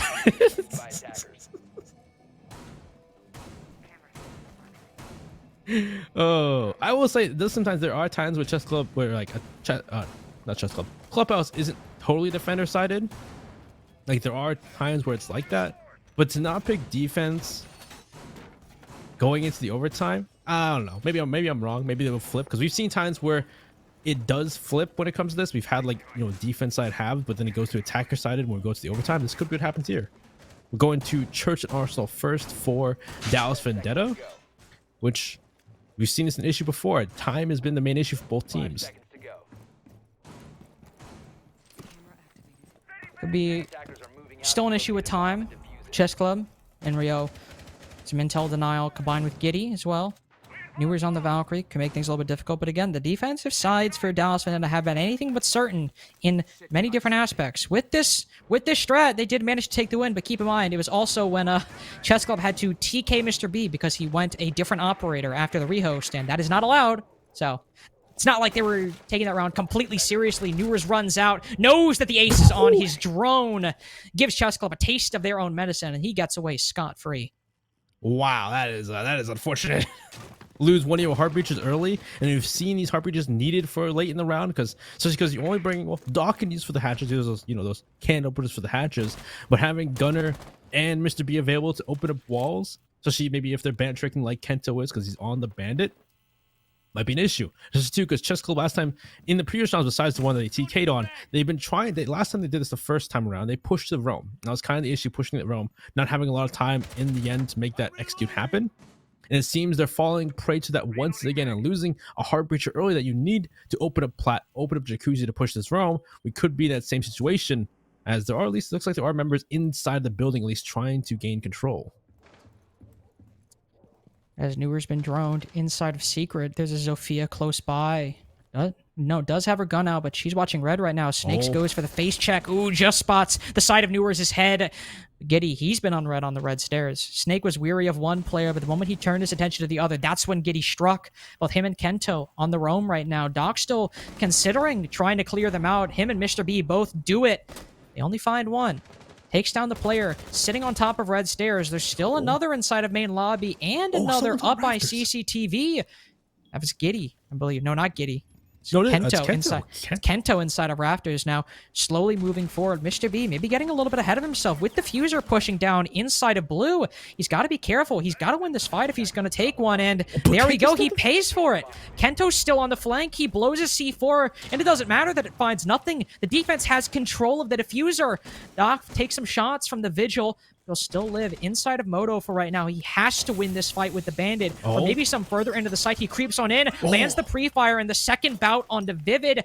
Bills, he kills Kento. This is an even 2v2. They have control of the diffuser and still 30 seconds. But Inrio just very narrowly wins that fight. Bill's looking worse for wear. He doesn't have a lot of intel, and he loses the heads-up engagement. Match point for Dallas Vendetta. Well, early pick from Newers really puts a twist on the round right there, and that's what you saw, losing hard breaching. You didn't see a whole lot of hard breaching done by Chess Club on that round. There wasn't a full intent to deal with that roam. And then from one point onward, there seems to be a point when Chess Up started, I don't know, maybe if there was pandemonium when it came to the comms or what the play was, but you saw Mr. B going by himself. You saw plays, people going on solo pushes, it seemed like, on the side of Chess Club. And well, they paid for it. Kento's still roaming. Giddy's still playing red stairs unread. Members on the defense who are just not droned out, allowed to do what they do best. Frag out, take people off guard. Leave it to 1v3 at that point. Sure, there are a couple good picks from Doc or from Snake in regards, or taking fights there. But otherwise, Chess Club, what was the intent in that round? Well, we go on to maybe what Dallas Vendettas could be their last round. But we're going back to Church and Arsenal for Chess Club's defense. For Chess Club, both times they went to basement, though did come down to a defuse. It's still been very close for Dallas Vendetta, especially in that second time, but Chess Club have been able to come away the victor both times, even when Chess Club didn't go for those rat plays and they just played on the site. It was still too much for Dallas Vendetta to overcome. It appears that Chess Club are going with that second strategy. Though I always say that, there's still there's a non-0% chance that maybe Doc, maybe Snake, whoever, maybe Bills will try to get aggressive on that roam. We still did see Bills creep up red stairs a couple times to go for a flank, so it's not unlikely, but it might not be anything in the same vein of the first round, where we saw Gunner sit in garage for 2 minutes. Yes, like Bills got punished on the second time doing that, but the fact that last time it was, Dallas Vendetta on their blue push didn't work out, and John Newers and Kento tried to make that blue push happen, didn't happen whatsoever, and then it came to Giddy, Vivid, and I think it was, Inrio trying to make it happen from one direction. It was close, at least, but hey, we'll see this time if anybody does get aggressive, because yeah, last time, like you said, nobody really was aggressive. Anybody on Chess Club just pulled back, and it's funny because last time Chess Club actually set up a roam to clear, but nobody was there to really do anything. This time around, they haven't even set up a roam to clear. They didn't set up any reinforcements. They didn't set up any Mozzie pests or anything. Nobody's on top floor whatsoever. Nothing is here to stop Dallas Vendetta to give any certainties in pushing down. You do seem to have some cams. You have a couple C4s, maybe to blow up members inside the kitchen, as Bill's going to walk up main stairs this time, and he's going to get drawn down immediately.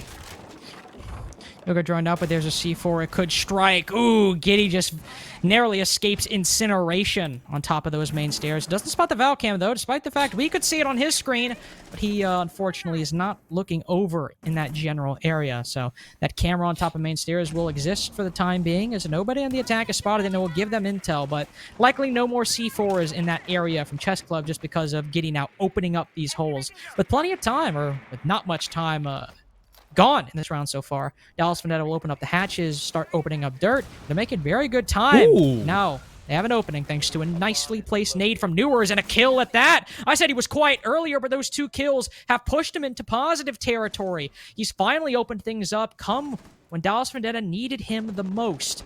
Mr. B below Moto Hatch knows there's one up top. He might get aggressive. Could catch them off guard as another nade sent on down. He's still silent for the time being. Oh, that's huge here. This could be if they're going for a church play, which looks like they are, he gets one pick, but he did a bit too early, but he downs the other one, and he gets the pick on him. Mr. B stays alive. One person on top of that hatch, and he loses that fight finally, but still, that's a 3v2 that you can come back from. Bills and Doc can still make this happen.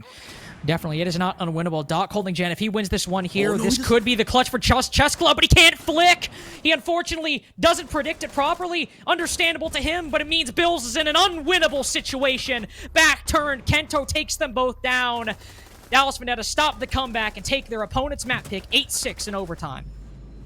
Oh, that was a close one right there. Mr. B doing his best to bring that round back for his team, as Newers had finally, I'll say finally, but he was able to open that round up for Dallas Vendetta, because either way, Chess Club weren't roaming it all that round. They were sticking to sites. They were sticking to mostly just staying by site. There was no roam. There was nothing even set up to waste time. So then it came on Dallas Vendetta to create and execute. Newers did just that. He opens up the round, gets a grenade kill, then gets a pick on someone in blue. He fully clears out blue, forcing someone else from Chess Club to then take that blue control. And it was that point, it was Mr. B and Moto who was waiting for a chance, given that chance to get 2 kills to make it a 3v2 rather than what could have been a 5v3 in the end. And maybe it could have been a chance you could have brought that back, but that's difficult. So I definitely gotta say, Newers was absent for quite a bit of that game, especially during the time where Chess Club were making their stomp back towards what was a victory, and then quickly became, well, not quickly, became overtime the very last second. But then once he finally started heating up, Dallas Vendetta were able to push it just a little bit more over the finish line, and that is what they needed. Again, that was Chess Club's map pick, so you might have kept it close, might have been 8-6, but still, Dallas Vendetta have managed to take the victory on their opponent's map. Before we go to a break and before we get to map number 2, we want to shout out Mike and Ike's real quick, as we always do. Thank you, Fermi. Always able to throw up that graphic at a moment's notice. I always try to keep him on his toes. Just like, I don't know, I actually have a segue there.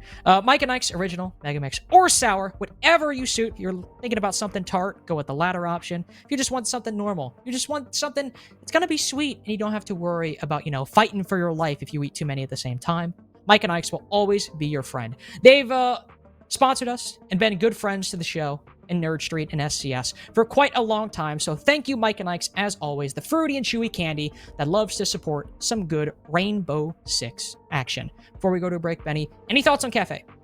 I gotta see something crazy from this round, because Cafe is a map, even before Newers was part of the team, this was a map that Dallas Vendetta had quite their eyes on.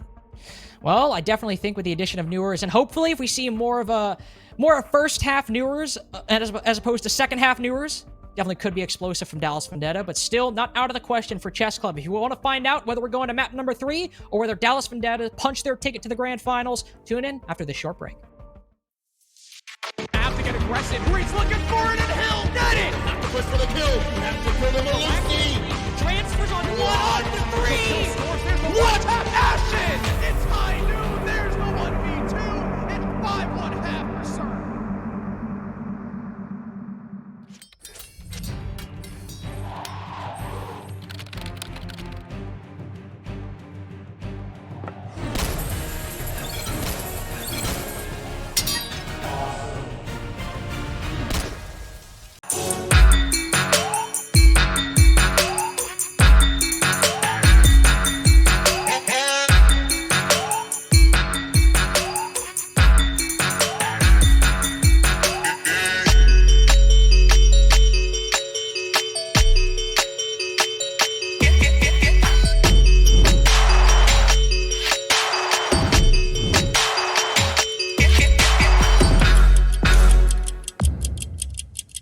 Welcome to the NerdStreet Winter Championships, featuring SCS6, a yearly open tournament series hosting the best players and teams North America has to offer, culminating in a community favorite, the Pro-Am. So let's discuss format. During the Winter Champs season, SCS6 will consist of 2 stages, where each stage begins with 2 open qualifiers. Once Stage 1 is complete, there will be an additional tournament offering 1 more qualification spot prior to Stage 2. Through participating in SCS6, players will acquire leaderboard points and cash prizing. The winning teams from Stage 1 and 2, as well as the additional tournament, will qualify for the Pro-Am. The top 2 teams from the leaderboard will also qualify. As we approach the end of the season, the final qualification spot will be determined through a last chance qualifier. The grand finals of the Winter Champs SCS6 will feature the return of the Pro-Am, where the top amateur teams have an opportunity to define their talent against the North American Pro League. But in the end, only one team will be crowned Winter Champs. Sign up today and make history. There once was a tournament during the season of snow, filled with contenders of might, with names Deez, Ligma, and Joe. The road was a trying one, wrists aching with cramps. In the end, victors rose. We call them Winter Champs. Before they departed, they left us these words. Our journey's just begun. All thanks to the nerds.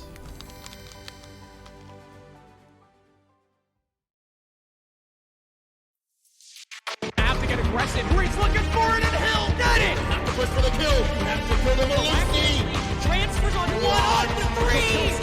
What action! It's high noon. There's the 1v2.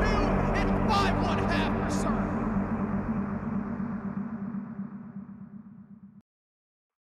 Welcome back, everybody. If you missed it, it was a close one between Dallas Vendetta and Chess Club on map number 1, but thanks in no small part to Newers finally entering the lobby once again. It was an 8-6 victory for Dallas Vendetta, and overall, it's a fairly good showing, especially on the defensive half. Yeah, they made the stomp back. They made the 5-1 stomp back against it, but then choosing defense or choosing attack on the overtime against Dallas Vendetta, especially with the way the map has been, maybe an oversight during the ban phase per se, but kind of unfortunately able to then, Dallas was able to win their attack.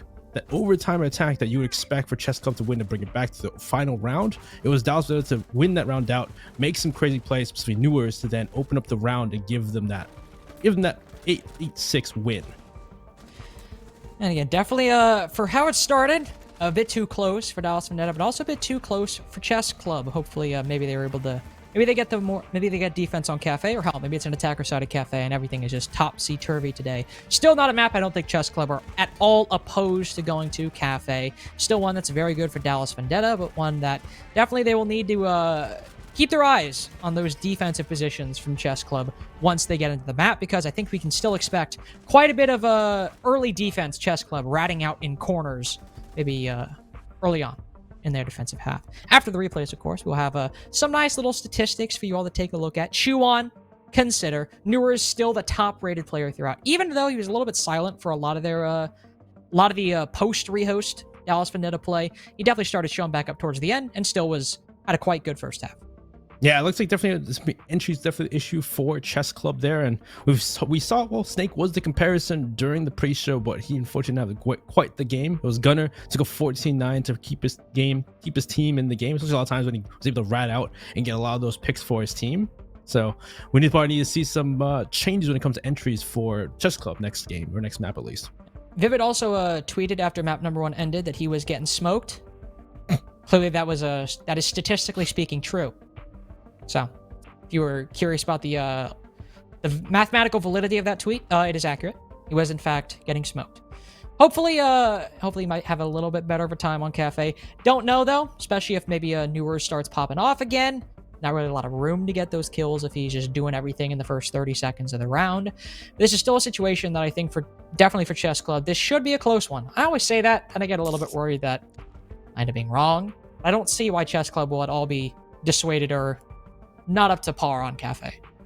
I don't see why either, but we just know that Dallas Vendetta have played this up so much, and they're so well at it. They're so apt to it, per se. I don't know. Maybe we'll be close. Maybe we'll see. Chess Club do start on defense first. They have this step forward. If they can start us off on a good step and create that, that momentum, that vibe to them, and keep pushing forward, maybe it will be 2 defense side halves or attacker side halves, and we'll go into overtime. Anything can happen. It may be. I do believe, I did want to check real quick just to make sure I was right. I think this is the first time the Chess Club has played Cafe this stage, so they have not played it so far. But again, it's one of those more standard maps that you should expect that even if they're not comfortable on it, based on the way Chess Club play, it's applicable to any map. Ratting, getting aggressive, It's usually the solution, especially if you aren't too comfortable on a map in terms of your strategic capabilities.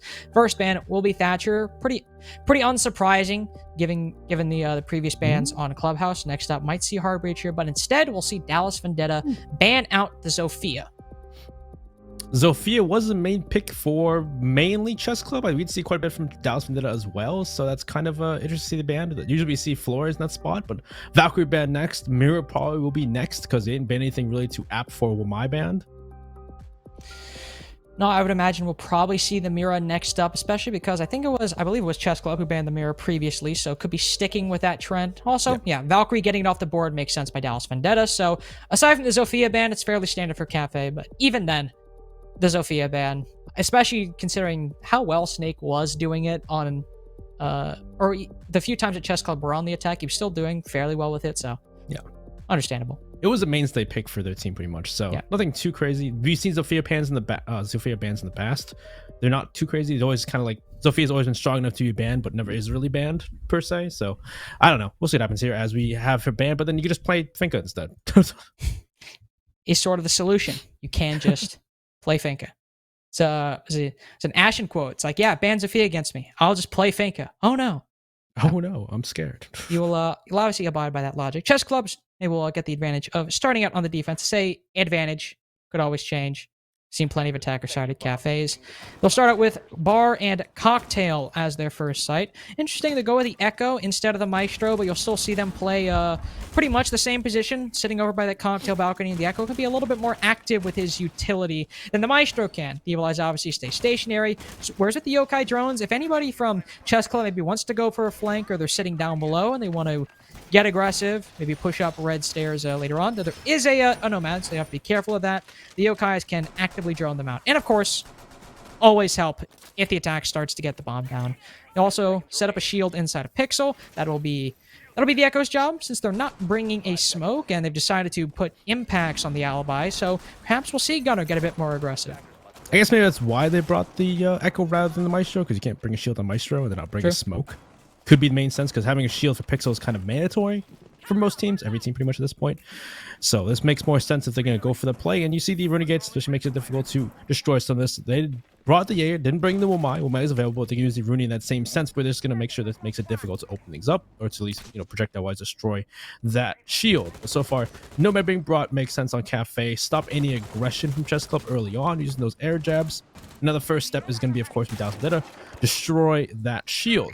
Bill is playing somewhat aggressive in Cigar. Usually we see this Humidor played by a smoke or someone with a shotgun if they play inside the balcony or like in the closet, but looks like Bill's just playing at the door, seeing if someone jumps down the hatch without really droning that area. Ooh, the drone just might have spotted Gunner. He'll still cut his losses, not wanting to play up against stage for too long, as that can be a very dangerous position if you overstay your welcome. So honestly, probably safer. It's not like they can't get aggressive though. Bills and Snake down on the second floor. Bill's also looking, he might want to jump out of that window on the middle of red stairs. Snake trying to quick peek, take a fight with, I believe, Newers all the way outside of Reading. Neither take any damage, except Snake does take just a little bit. But overall, for a minute 30, never mind. Gunner instead goes up to Bathroom. Not a one-tap, but still a nice shot onto Kento. Yeesh, nice kill right there. Bills come to stairs. I don't know if they put an air jab quite yet on these stairs, so Bills may have a chance to spring on unaware attacker as I jump down the hatch, and there it is. Great shots. Kiss one in Rosetta refrag. So just going 1-for-1 kills here, still giving the man advantage to Chess Club as it's trying to push out Gunner from Bathroom. There's no rotate actually in the freezer, so unless he uses a grenade or uses an impact, he's kind of stuck here, and he survives the grenade. Vivid gets a pick on a dock though in return, keeps it even 3-3. Ooh, and some timing. Giddy pulls away from the window, stops looking right as Gunner crosses. Honestly, amazing that Gunner did not end up dying to that nade. Still good job by Vivid. He's able to make the man count even, but that Giddy was robbed of that kill onto the alibi. But with it even, and Bathroom fully cleared out, Dallas Vendetta still need to push in a little bit, especially now that I believe that is Snake moving to retake and put some more pressure up Whitehall. Gunnar in a dangerous position right now, prone behind the long bar. With how little time remaining and only 3 drones for Dallas Vendetta, unlikely that they probably check this position. And if Gunnar is able to rat out there for the remaining 10 seconds or so until the attack executes, could be the play that defines the round. He decides to spring the trap. Enrio is certainly surprised by that, but it's only 1 for 1. And he just, barely misses those shots. But Snake and Mr. B both get the final 2 kills to give Chess Club the first round. Nice job from Chess Club and some great shots from Gunnar and great ratting done as well, and the rest of the team getting their picks there. But it was mainly just a normal attack there from Dallas Vendetta. Open up walls, take control Pixel. I will say time was really an issue there too, especially allowing for one member to go up red stairs and fight them off guard like that. Not having someone walking up red, definitely an issue from the side of Dallas Vendetta. Maybe a bit of complacency there, not having drones available to cover those areas for those flanks.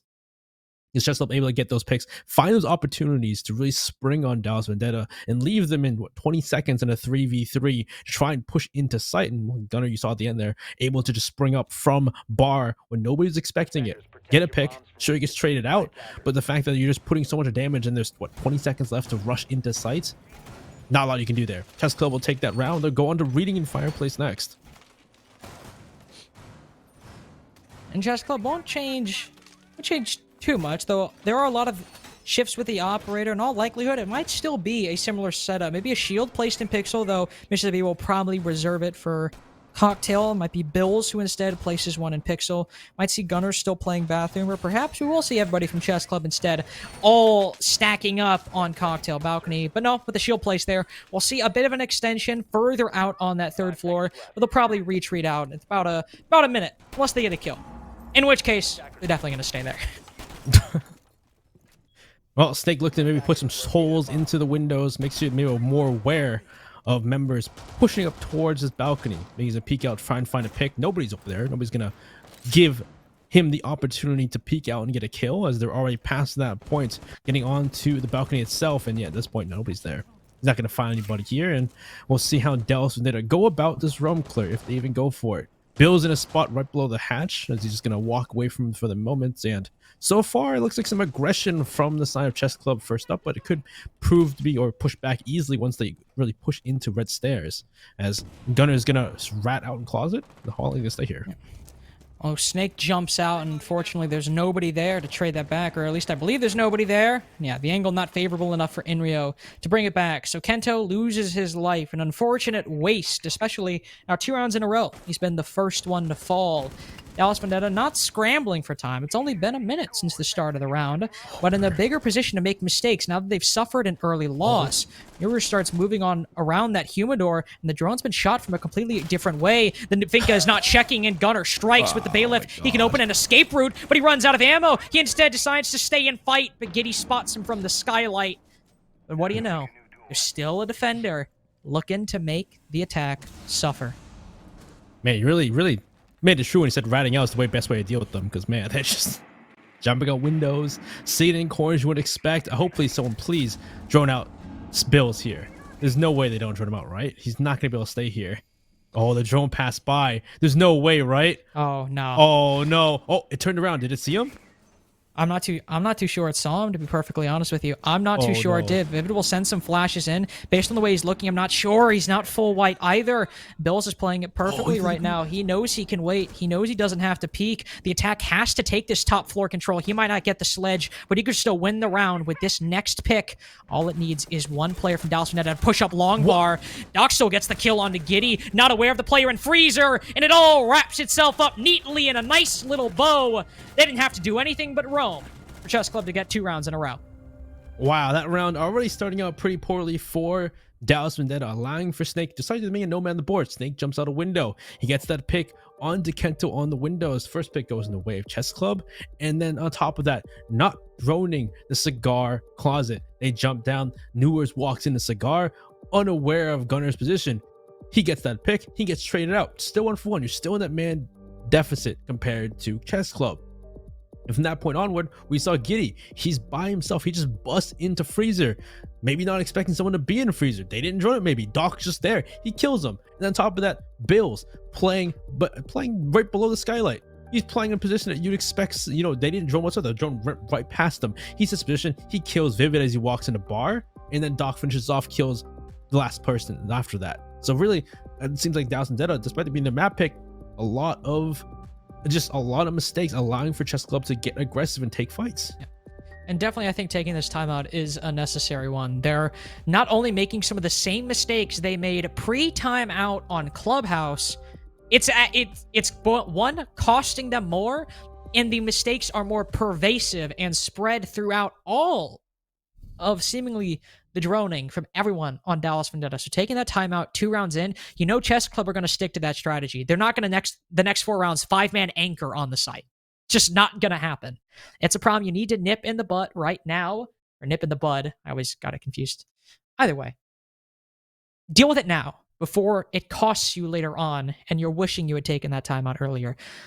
Next round will not be kitchen. It'll actually be fireplace, but still a site where Chess Club are going to go for that realm, and in all likelihood, still go for some of those same ratty style of plays that has got them rounds on Clubhouse, and both of the rounds so far on Cafe. Mr. B as Oryx as well will be highly mobile on the defense. But also, what I like to see from going to Fireplace here, it shows that Chess Club, you know, they're not just a team that sits in corners, and that's their main thing.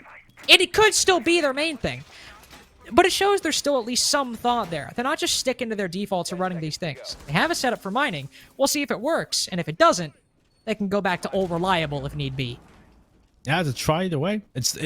It's where we need to see Dallas Vendetta take 1 round, though. We've seen Cafe be defender sided, so it's not too crazy to see 2 rounds, but there's still some very identifiable mistakes with Dallas Vendetta so far that they need to try and fix out. And Snake already, again, with the early aggression, he sees 1, he kills Giddy early, and that's so important to a mining attack. Snake is gonna re-aggress, try and take a fight with Vivid too, but unfortunately he's gonna pull back. Vivid's gonna live. Mr. B is playing by main lobby. He takes down Norris as well. Aggression at its finest. Snake finally does go down, but still the damage has been done.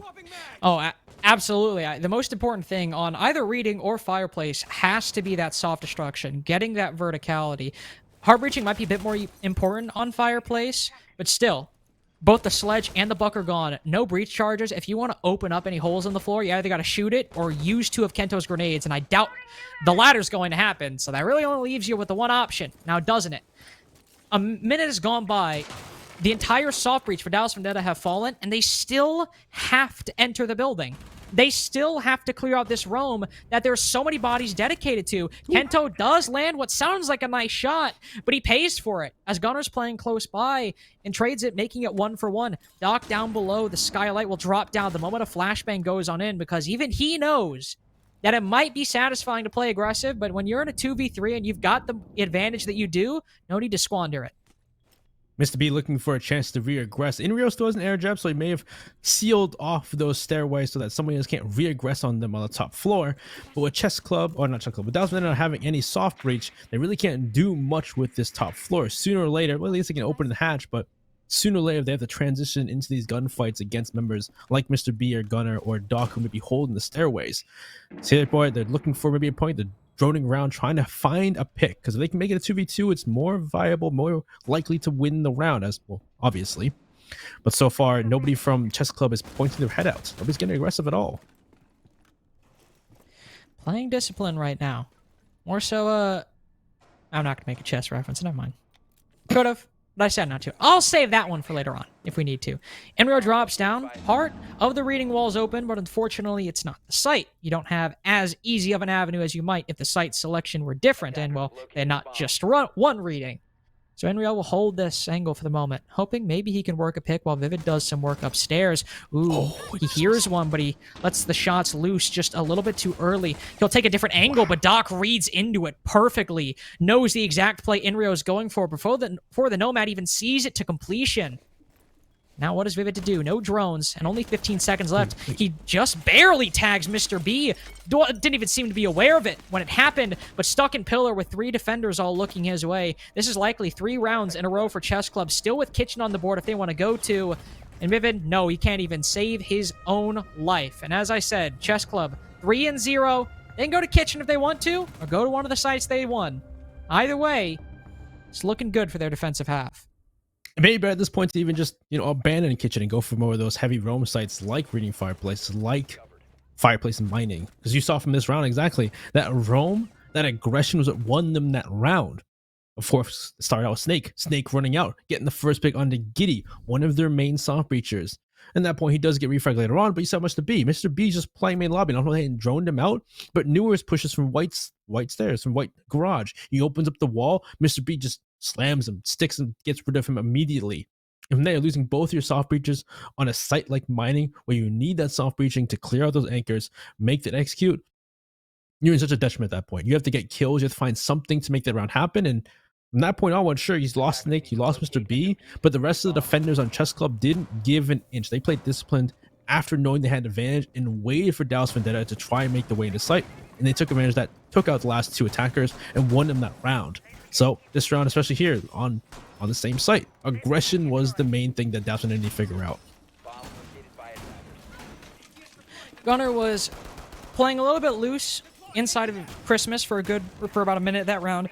Dropped down, went up, played his position in bathroom, and just started peeking the windows and got a kill on the Kento. And that's where it started. Even when Dallas Vendetta kept it even, it was still a lack of late round intel with Chess Club just, again, playing those positions you would not expect, ended up winning it out.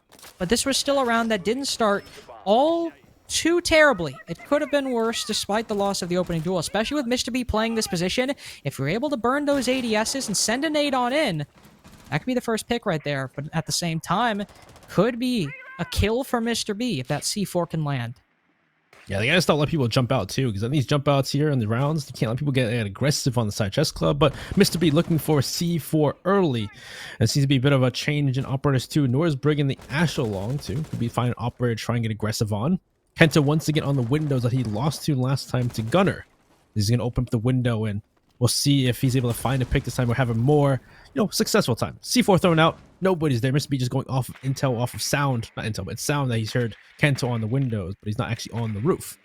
So at this point, they're just going to drone things out, figure out who's around. And actually, there's no shield this time, actually, now that I look at it. There's no shield operators on Chess Club. So at this point, if they can clear Mr. B, this is a much faster time taking control of Piano. Kento will repel on in because of the lack of anybody pixel. There's one creeping back up to bathroom, but Mr. B standing right out in the open. Gunner just barely punishes Dallas Vendetta for their play and for taking down their teammates. Snake as well makes this all the more palatable for Chess Club. And it just continues and continues and continues to be a problematic attacking half for Dallas Vendetta. Giddy just standing there, shell-shocked on Skylight. I mean, what the hell is he to do with half the round remaining and nobody to count on?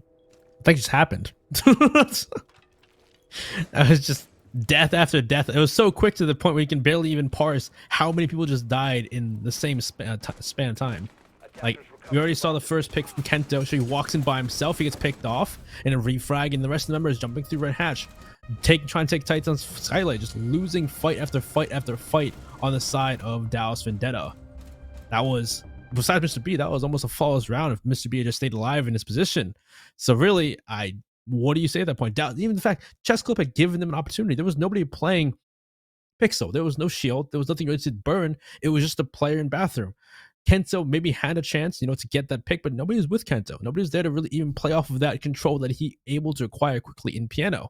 So after getting that refrag, the rest of the members are just jumping through windows, jumping through hatches into line of sight, knowing that that's where the push coming from. So I'm not entirely sure if maybe that was just too quick of a choice there from the side of Kento or what to do in that position.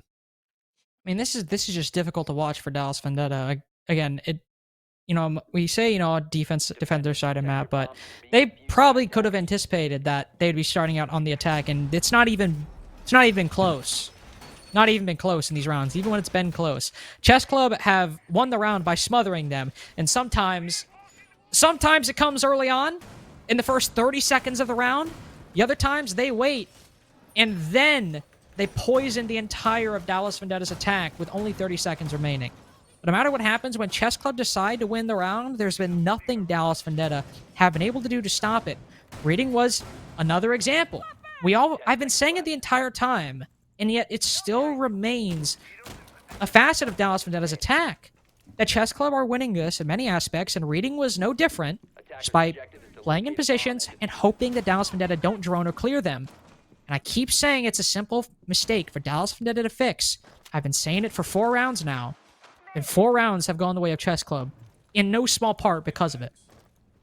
Yeah, I would say this round was particular, especially to that issue. Other rounds, it's been more aggression from Chess Club early in the round, which you maybe can't drone per se, but definitely some of that play, some of that information intel early in the round is important. And so far, Dallas Vendetta have not been able to keep that up.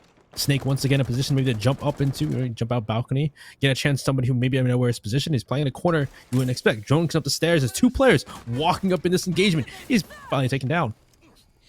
A good reaction by Kento, but we've seen Dallas Vendetta still in this position with Kento as well, able to make the entry successful. But this go around, there's nobody around Snake to go for that trade. So good adaptation by Dallas Vendetta. Answer aggression with aggression and take mining and train very quickly.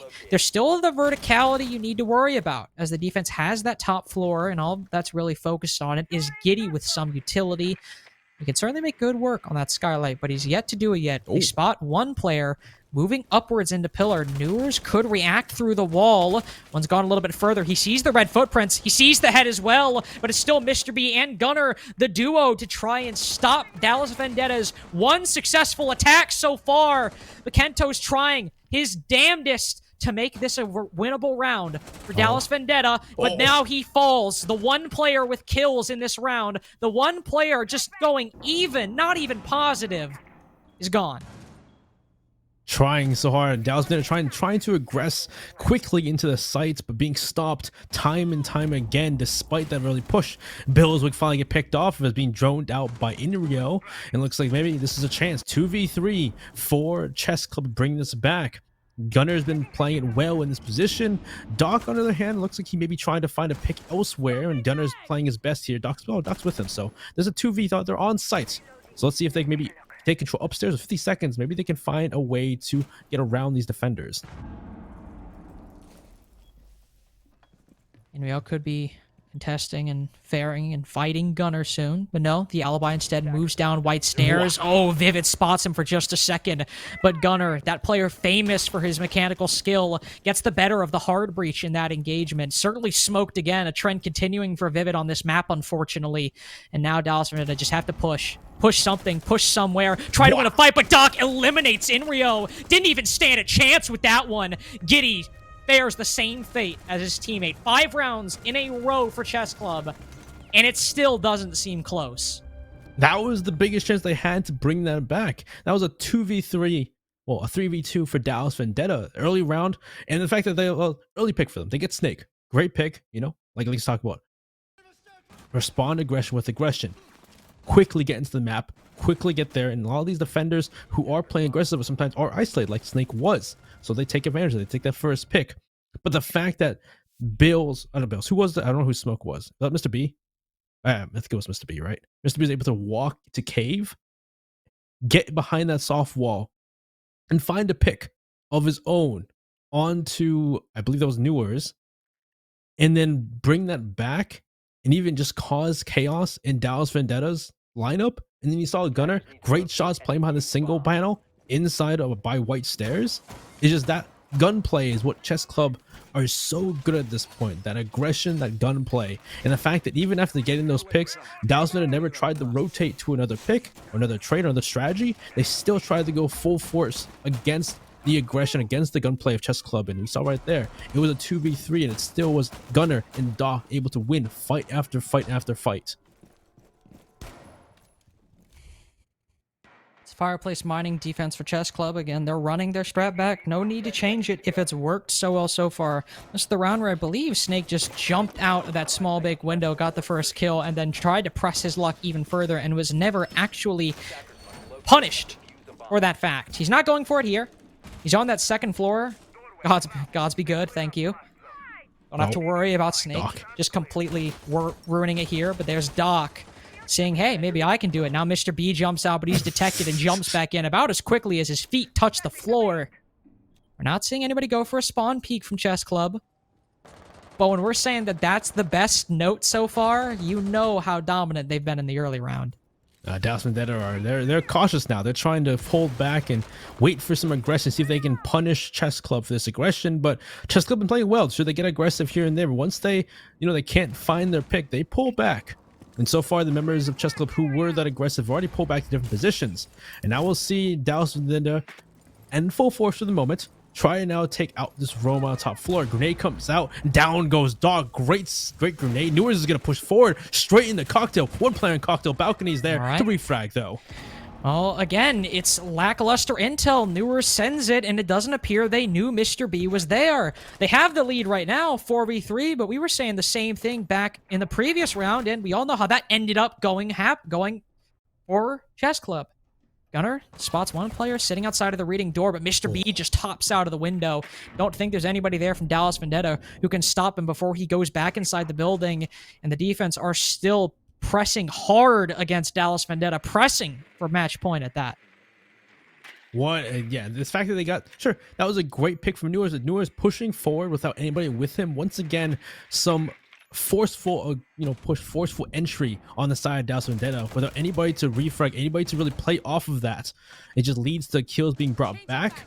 And so we're in a 3v3, and time is being wasted at the moment as they still can clear this roam. There's still members on the side of Chess Club forcing the way, sticking around. Everyone's trying to take up bills, but at this point, with a minute left, and this is fireplace mining, this isn't a top floor defense. Dallas Vendetta just barely keeping this close. A kill here, a kill there, fighting for scraps in this round. And it's a 2v3, and I think there's still many of us who believe that Chess Club are coming away with this. Only 2 drones left for Dallas Vendetta, and we know how a lack of intel can sometimes make the attack completely falter. Gunner doesn't even care that the ceiling above him is ripped open. He'll pay for that as Giddy ends up looking down. A little bit of hubris coming to bite Chess Club in the butt with 30 seconds remaining. But it's still a 1v3. Mr. B spots one, but he too, like Gunner, looks away and maybe gets a bit too confident. Dallas Vendetta get their first round on the attack in round number 6, and hopefully it's just another defender-sided map. Well, yeah, this is another... We're getting 5-1/2s today on both maps. Could it be another 5-1/2 to follow it on the side of the defense for Dallas Vendetta? They have quite the trek to go, but we said that for Chess Club on Clubhouse. And they brought it back and brought us into overtime. So this could be quite the same story. And really, maybe that's what Chess Club done so well in defense, but can they bring that same energy on attack, though? Attack isn't quite as easy to be, the rat out, to have those kind of angles. Though we did see them have a bit of a time on their issue on their attacks when it came to Clubhouse, when it came to time, just like we saw from Dallas Vendetta. Ooh, an interesting 6 pick by Bills, going from the Twitch to the Fuse. Now, on Kitchen, that'll certainly be very useful if he can get into position, clear out that second floor, as not a lot of places to hide on Kitchen, unfortunately, from those Fuse charges. If you're able to effectively segment and isolate players on the bomb site, a Fuse charge maybe won't get a kill, but will certainly do a lot of damage, but definitely burn and destroy a lot of the utility placed inside of the site. There's still a castle, or Dallas Vendetta are bringing a castle, so you can expect not all of the defenders to be packed towards the site, even if the roam, if there is one, rotates back early on. They'll likely be spread out inside of Code Check, VIP, maybe even Bakery, depending on where they're playing. Who knows? But with those cluster charges, you need to take that second floor control to really maximize its impact. And even then, there's still going to be a lot of defenders not even really in the site. Just buy it. It could help situations because you can put it through reinforced walls. If they're not going to play for small bake, you could maybe put it through reinforced wall, push out that player behind the bakery table. Could work. But again, it depends on how Dallas is going to play this. And like you said, there's a lot of players around the site, like Bakery, like Code Check. So otherwise, I feel like that situation, that having that verticality of the cluster charges is going to do too much. Maybe someone in bunker could get hit by one of them if they put a puck nearby, but otherwise, not sure what else you can really do with them except put them through a reinforced wall like Kento here playing behind Bakery. We'll see how they do it. They're going to open up and Gunner's going to start painting angles. And he's going to walk right in. Snakes get 2. Well, it takes out 1, Mr. Booth another, and they've gotten a full force into Bakery already. Like a giant swatting down flies. They can't even put up a fight. Inrio downed as well. If we were hoping for a defensive half, this round is definitely not a good sample if Dallas Vendetta have anything else to offer. We're stuck inside a Code Check. The attack is intel on his position as well with one outside main door. A flawless round for Chess Club to start out. We were talking about how this map was a stronghold for Investigation File. Now Dallas Vendetta. Perhaps we were underselling Chess Club for what they had to offer. Apparently, maybe I thought it was going to defense half, but, apparently, again, that gunplay that we praised them for, we've seen them display so proudly throughout these two maps. When they take that exact gunplay, they walk right in the bakery and they take it with force. Because, why deal with who needs strategy when you have overwhelming power? And that's what Snake, Mr. B, showed us exactly that they have. They walked right into bakery, took down every single player in their site. 3 players playing bakery, site, and in coach check dead immediately. With that control, they full force even farther. They take out the last 2 players. And from there, flawless round for Chess Club. We go into kitchen service once again for Dallas Vendetta. But what do you fix there? How do you fix that even? Defenders, protect your bombs from being defused by attackers. I'm not too sure. Maybe anticipating that Dallas Vendetta would hop to a different site. We saw Bill's 6-pick to the Amaru. Could still use it. Could get quick access to the 3rd or 2nd floor once it's cleared. But there's not much you can really use Amaru on kitchen. Unless you just want the G8. And you don't want to bring IQ. Yeah. In which case, understandable. We'll see what Bills ends up doing with that. Yes. So maybe that's what. Actually, well, IQ's DC too, so it doesn't matter actually. Either one's the same thing. Unless it's secondary utility, but even then, I don't think it's what makes a difference. To be honest, Benny, I think Bills and the rest of Chess Club might just be trying to play for kills. Yeah. I guess if there's a room you can jump through one of the windows, and probably wouldn't expect you at this point. Maybe jump through the window into 2nd floor. Nobody's gonna expect that totally. Oh, nope. He's just gonna go towards that northeast door. Maybe pre-fire with the G8, find somebody rotating through pillar. Otherwise, last time it was that initial play through. Oh, she's going into cocktail. Interesting. Nobody's here. Yep, they've cleared out the floor fairly quickly. Thought Doc might have been on white stairs, but no, he was actually going up on the rappel. And everyone from Dallas Vendetta is down on that 1st floor. So the Amaru does not have to worry too much about finding or meeting any resistance on floors 2 or 3. The rest of Chess Club right now perfectly content to take the bakery take a little bit more slowly. Kento probably very happy about that, and so will Vivid, who gets the 1st kill of the round onto Snake. Very important utility taken down early on. No more smoke bolts, no more fire bolts. But there's Bills creeping on down. Almost deals with the smoke inside of VIP. And Vero going for the kill. Instead, Bills decides to cut his losses. He got his one. Now he'll wait with the rest of his team. Oh, that was a scary moment right there. But still, aggressing elsewhere, trying to take these fights and deal damage to these defenders. Really, now you see Gunner upstairs with the control top floor. He can go to work vertically, but he's not going to find much because, again, it's a roam that's around the site. So he's not going to find much on that vertical play. If they could try and push out that defender inside of VIP, which is the smoke of Inrio, they could push farther into Whiskey, push farther into Kochek and get those kills. But so far, not been quite as explosive as that 1st round. Inrio able to try and hold down the fort for as long as possible. Vivid trying to, support him. Make sure nobody pushes through booths or brown stairs. And at this point, we're just waiting for Chess Club to find a play as they're just, working that vertical. Here's one break open that red window. He's looking to get aggressive. Looking for a flank drone. That maybe he's been spotted, but he has not. Now the attack might also read that there's nobody in coat check. Ooh, a trade. Bills is watching. Not on a drone, but in person. Nice shots both ways, but because that play from Giddy now combined with the play by Mr. B, Dallas Vendetta on the back foot. Inrio holds out long enough inside of Christmas. But now Chess Club move in, try to make their play. Put the bomb on the floor. Nobody's there to stop him. Mr. B could get cut down as he comes off, but Inrio misses the shots. He only does just the slightest bit of damage to Mr. B. It's Vivid to finish him off. Close with a shotgun. He thinks about pushing Bakery, but he leaves Doc alone for right now. The Legion instead pushes. He's put to 1 HP, but Doc misses what could be very important shots in the long run. It's still 6-1, but you want to close this out here. Inrio close. Doc knocks him down. A 1v2, 7-1 for Chess Club. If you thought they were going to lose the momentum, well, you and Dallas Vendetta were sorely mistaken. Oh, what a response back from map 1.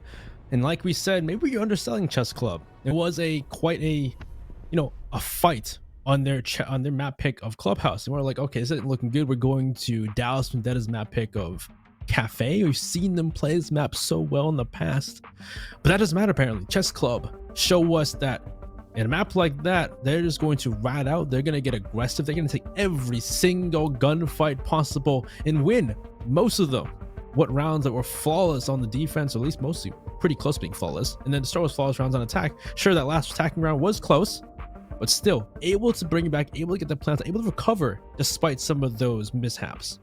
And it's like what we thought before the show, that the key so far to Chess Club's success has been overwhelming Dallas Vendetta, like we saw West Garfield do on Chalet and repeatedly throughout the series against Dallas Vendetta in the quarterfinals. Here, it might not be as upfront and in your face as it was in that series, but for Chess Club, the moment they get that kill, the moment they get that opening, they're like Mystic executing onto the site when it comes to their defensive rounds. They get that kill, and you are fully aware of what they are capable of at that point. A very quick map number 2 for Chess Club. Before we go to a break, I want to shout out one of our other sponsor for SCS, Mavix Gaming Chairs. If you are Dallas Vendetta right now, you are feeling uncomfortable. You might be sweating. In fact, you might even, dare I say, be a little bit nervous at winning this series.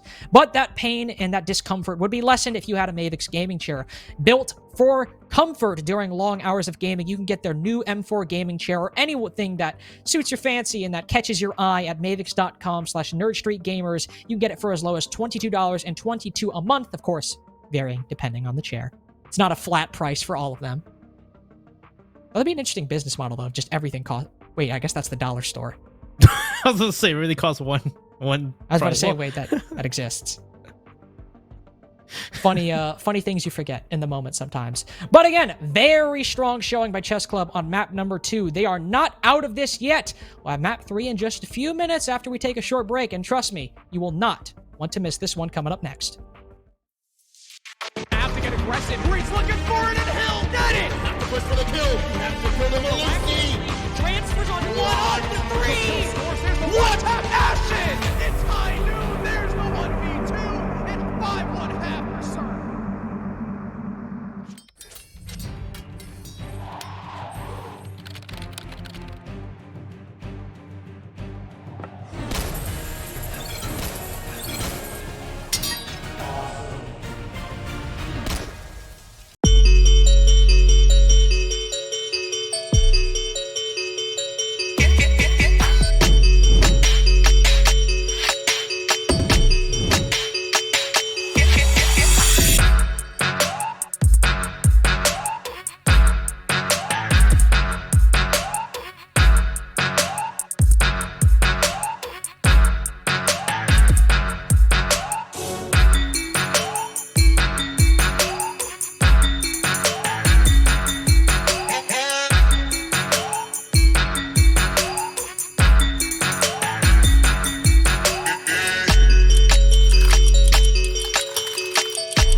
The government has acknowledged professional video gamers as athletes.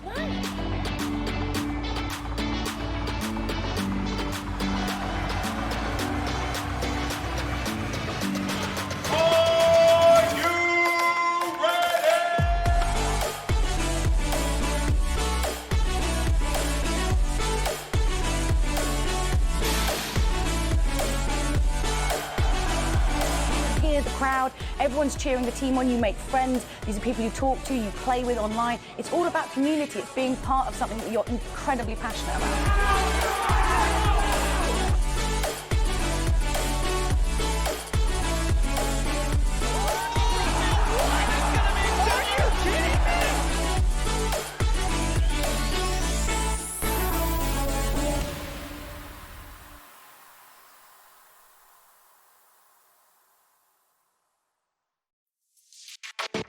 Aggressive. Breach looking for it, and Hill got it. Have to push for the kill. Have to kill them with Transfers on 1-3. What a passion! It's high noon. There's the 1v2. It's 5-1-half for Sir.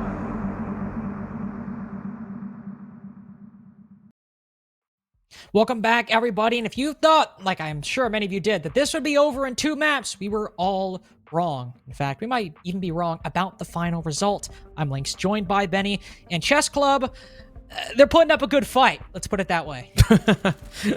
Maybe that was a good statement for the first map. For the second map, that may be, oh, well, it's quite the understatement, unfortunately, because they put them in the ground. Dallas Vendetta's map pick of Cafe, we all thought, hey, they can do great here. Chess Club were like, nah, 7-1, we got this. We're just gonna smoke you entirely. Yeah, it was not close. It was not close at all for Dallas Vendetta, unfortunately, on their own map pick. And now we're going to Villa, which was a map that this core, this, Dallas Vendetta roster, did not go to for a long time. In fact, it was their permaban for quite a long time. Now, after the roster change, they've started going to it a little bit. And after we take a look at the stats, I'll explain why that might be a little bit worrying. But Benny, there's really not much to talk about here, though. No, that's just that. That's a 7-1 for you. That's a stat you'd expect. Actually, you know what is cool to talk about? Chess Club only went +2 on the entry. Yeah, that's actually interesting. They actually didn't have entries. It was Snake mainly just going for spawn peaks. Like, there were plenty of times where not only did Dallas Vendetta get the opening pick, it wasn't even traded out, and they still only won 1 round. Which, to be fair, they did get the opening pick, so that's cool, I guess. That's nice, but really didn't do them many favors throughout. But again, stats pretty much tell you what you already knew.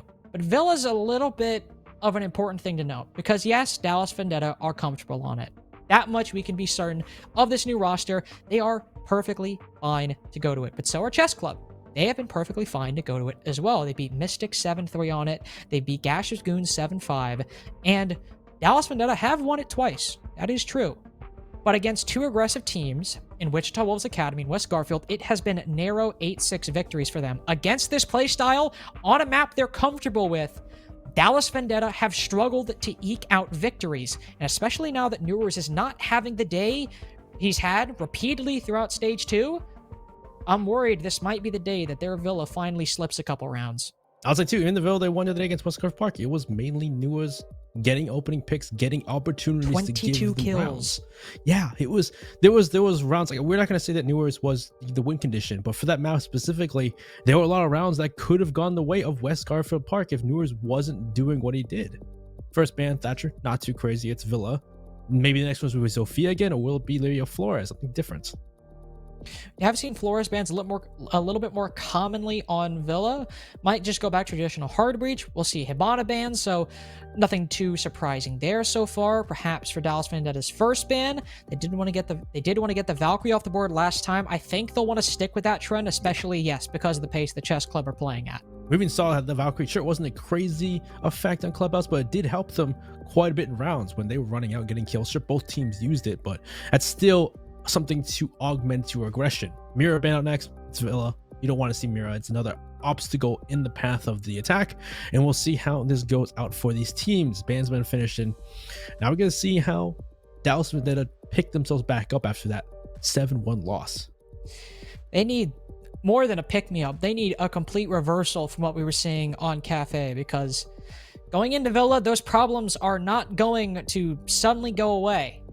The things that cause them, being Chess Club's playstyle and the inability to cure that disease, being the poor droning from Dallas Vendetta to find those positions that Chess Club are sitting and waiting in, it's going to affect you on Villa as much as it would on Cafe, as much as it would on Club, as much as it would on any map in the pool. It's something they always and perpetually need to be aware of in either regulation or overtime on Villa for wherever we go. There will be 1 6 pick. Will be from Chess Club. Doc goes to the Mozzie as the defense is starting out on Trophy Statuary for the first defense. Inrio will stick with the Nomad like he did on Cafe for a good portion of their attacks, trying to stop some of those flanks, I assume, from a player on Chess Club. Now, wasn't always successful, but then again, Benny, Chess Club weren't exactly going for a lot of flanks, and that's how they were getting their kills. It was just colliding with Dallas Vendetta's clear and getting the kills that way. A Nomad will certainly help, don't get me wrong, and I fully support bringing her, but it's still dealing with the aggression in front of you in the hidden positions that you aren't even aware of that are the big problem, and a Nomad isn't going to solve all of that. Yeah, there was a lot of situations where Nomad could have helped when it came to flanks upstairs, but like you said, Chess Club were just taking fights early on. They were spawn peeking. They were just peeking and swinging, and they were winning so many of those fights. Oh, it looks like the gunner's side sees a couple people walking by. Doesn't take the shot quite yet. But there's quite a few members of Chess Club running around the map for the moment. We see an extension towards AVG. We see people below, maybe on red stairs. We see Gunner peeking out towards from master bedroom. Again, Chess Club are once again starting off the foot with that aggression, trying to get into the heads of Dallas Vendetta, make their lives difficult every inch of the way. It looks like Vivid maybe thinking someone's peeking him from that side, but he's not going to get picked off for the moments. And no one from Chess Club or Dallas Vendetta have engaged just yet. Never mind, I lied. Yeah, Gunner definitely overstaying his welcome when it came to that angle. Sure, nobody was pressuring bedroom, but it's 45 seconds into the round. Dallas Vendetta might have been slow to react to Chess Club's aggression, but that's even underselling them a little bit for how long Gunner wanted to stay at that angle. There's still plenty of tools in Chess Club's arsenal to deal with these attacks, but unfortunately, Kendo just starts wall banging Bills' position, and since the Ella is playing around that shield instead of behind it, he falls victim to that spray. Snake in the same position is caught off guard by Newers and 90, who with the same spray gets 2 kills for his troubles.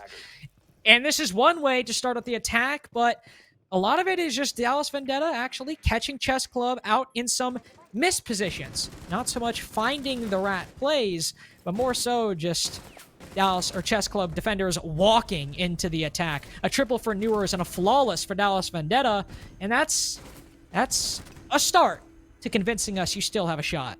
Yeah, that was a round where that was flawless, but like Link was talking about, that was Chess Club really sticking their heads out in a lot of those engagements. Of course, you see Gunner first just staying at that window for a good 45 seconds, staring at the attackers. And then you saw, Bill's there too, just kind of sitting in front of the shield. He has a shield, but he's not going to play behind. He's going to play by the wood door instead, gets cut down through the wall. And then from there, they cut off defenders who are pushing onwards. From Newers gets 2, pushing down 90, finds 2 defenders who are aggressing from that section, just cutting off entirely. And then there's Doc in a 1v5, and he gets cut off because of droning him. They have active intel in his position. So really, that was a round where Chess Club just wanted to, I would say, give away kills, but they really overstayed their welcome in quite a few engagements. Yeah. And it wasn't even like, because on Cafe, there was certainly that if kills went the other way, we'd be saying, oh, Chess Club maybe mispositioned. But there, it's not even like Chess Club were taking fights. They were just kind of like walking into the crosshairs of Dallas Vendetta. More so than actually like, I mean, if you saw that third kill, somebody just crouched walked into Newer's view. Just like slowly inserted himself into that situation and didn't even really like shoot all that much. So it just kind of more so, it just seemed almost seemed like Chess Club are out of it in a way. But for Trophy Statuary, they'll likely try something a little bit different in that we won't see a bunch of resources pushed towards Trophy Statuary or Gunner putting his face in a window. Instead, it'll be a main stairs hold where, well, actually, might actually be a focus on red stairs. Those 2 reinforcements, or both. I think it's both, yeah. We've seen before from the other team from like other day as well when we saw West Garfield Park just having multiple positions to try and hold. This time we'll see how they do it. These have positions set up, but what if we see some of that aggression early and Snake will get the... Wow, he actually won't get the first pick. That was interesting from Kento. He's getting on the rappel and sees that little slit in the window and will respond appropriately to that aggression. And this is the chance where now Chess Club, do they make the decision to aggress further? Or do they pull back? Well, either way, this is what we need to see from Dallas Vendetta. 2 rounds in a row now. First, it was Gunner definitely not playing at the best. Just sitting in that window for 45 seconds. There, they catch Snake off guard with the same play that Chess Club were able to get an early lead in the man count with that exact play on Cafe. This go around, Dallas Vendetta are looking out for it. Newers almost got a second kill with Doc just sprinting on through the site, but unfortunately, he was not there to catch it in time. Now, hopefully, we'll see them turn their attention downstairs as Gunner can play with the C4 later on. And when Dallas Vendetta go for this clear at 90, as they're doing right now, Kento just barely escapes, losing his head to the Cade. But now it's Gunner they need to be worried about, and they might not even know what's happening. C4 goes out, but it goes a little too wide. Gunner just barely spots the Yana, but he retreats instead. No intel for that C4, and now it looks like Gunner may be looking to go flank up Astro stairs. Bales gets a kick out, and Kento denies that 90 pressure for the moment, but there's Giddy to refrag back and take back the control of 90. Gunner now aware of this. He's trying to figure out how to get this pick. Maybe use that angle he made with the C4 against the team, but otherwise, he needs to make a damage on the round because now the members on site are starting to have pressure from different angles. He goes out to destroy that shield. There's still Gunner down below who can help out Doc. Umai playing inside a vault and trying to contest Skull doorway. No, the Goyo instead goes back up main to join his teammates on site. Probably the more prudent and safe decision, especially now that Dallas Vendetta, with the 55 seconds left, still plenty of time, are in the phase of gaining those last little bits of intel. Doc peeks out, but Inrio stops him. Stops him from moving forward and somehow wins the fight with Gunner. Mr. B misses all his shots onto Newers. 2 rounds in a row for Dallas Vendetta. And Benny, I think they might be close, if not already, have quelled our fears. Maybe it's because of how expansive Cafe was and how many windows there be, but looks like Dallas Vendetta have a much better grasp on dealing with that aggression. Of course, starting off with Kento stopping Snake from even starting that first pick. He's trying to, peek out the window towards the rappel, and Kento's that much faster. Top of that, there was some trades back and forth. The C4s weren't quite effective. We saw Gunner try to get a C4 off. We saw a swing from, one person from Bills. He gets a pick, but then Giddy's able to refrag. And from there, that control, and you already saw from that point, Dallas Vendetta weren't making those one-dimensional attacks. Newers, Vivid, already going towards that study side. You take control studies to create that pinch. And then from there, it was interesting too, because despite having 3 smokes available, in that situation where they're trying to get the plant down, like Vivid's trying to walk in behind the vault door and get that plant down, the Doc swung, and so did Gunner, rather than letting Mr. B throw those smokes and stop that plant and force something else. So I'm not sure if that was a decision at that point because they're already down man deficit, but that was an interesting choice. Or if Mr. B wasn't placed, maybe that was what it was too. Yeah, Mr. B was over by main stairs, so it might have just been it would have been too slow to reposition. They had to stop the the plant going down early on. So just a bit unfortunate when it came to the positions in that round. Though for Chess Club, depending on what happens, there's still some good things going their way. Gunner C4 down below, if placed properly, could have very well got a kill on Kento, as they weren't really too aware of his presence down below. So that could still happen. And if Mr. B is playing a bit more inside a vault, it's very likely that he's able to stall out that plan for a good portion of the round unless he's taken down. So still plenty of workable areas that Chess Club can improve upon in their second attempt of Aviator games. Yeah, but so they've been punished these past 2 rounds for the aggression. Do they stick to that aggression? As I say that, Gunner's already downstairs once again. Giddy has a position. Oh, this is a good early Giddy's engagement. Not going to win this. There's no, he runs away. That's a good choice. He runs away. He knows he's being droned. He's going to back off to another corner, but now he's in another rat corner. Do they know he's inside the closet now? Giddy is aware that he's running around, but he doesn't have quite the intel, so he's waiting for his team. He's waiting for his team to drone him out. Oh, this is the test. Will they drone out that position? Oh, they do. There it is. Grenade comes out. He's actually going to run out instead, and he's going to get the grenade kill. Thank God. Giddy almost died there. Giddy almost died right there. Giddy very narrowly died, but that was the test. Were they going to let Gunner sitting in a corner slip by them? And they didn't. He uses the nade. He doesn't even take the fight. And yes, he might have lost. He almost lost it, but he didn't. And they took the necessary precautions. Your fears weren't quelled. We were going to see the Cafe Dallas Vendetta. There's still time for it to collapse, but it's looking like they have learned their mistakes from map number 2. With Snake on red stairs as well, and now no player to help him from down below inside of Memorial. He can meet pressure from 2 separate fronts.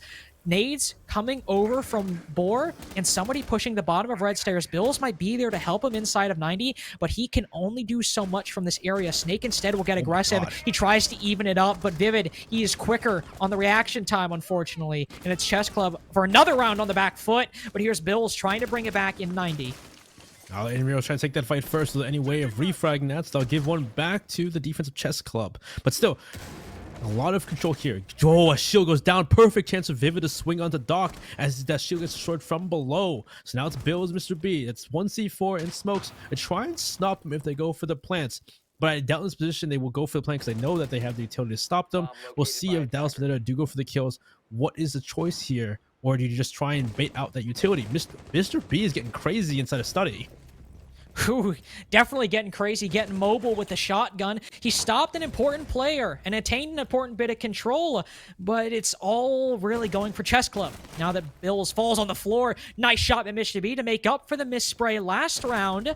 And only 1 player for the coverage. He might have been able to win it if they were isolated, but Dallas Vendetta play close together. They still have some intel. 3 rounds in a row. That round right there was again an issue where we see early. It's like Chess Club, we talked about the fact that they had a lot of early aggression that Dallas Vendetta weren't able to deal with. But when it comes to their aggression in many of these rounds, there have been a lot of solo roams from Chess Club, and Dallas Vendetta haven't been able to take advantage until now. We saw Gunnar by himself inside of dining. He pushes back towards Memorial, pushes back to the closet. Like you said, that was a test to make sure that they don't just take a 1v1 engagement and lose someone early.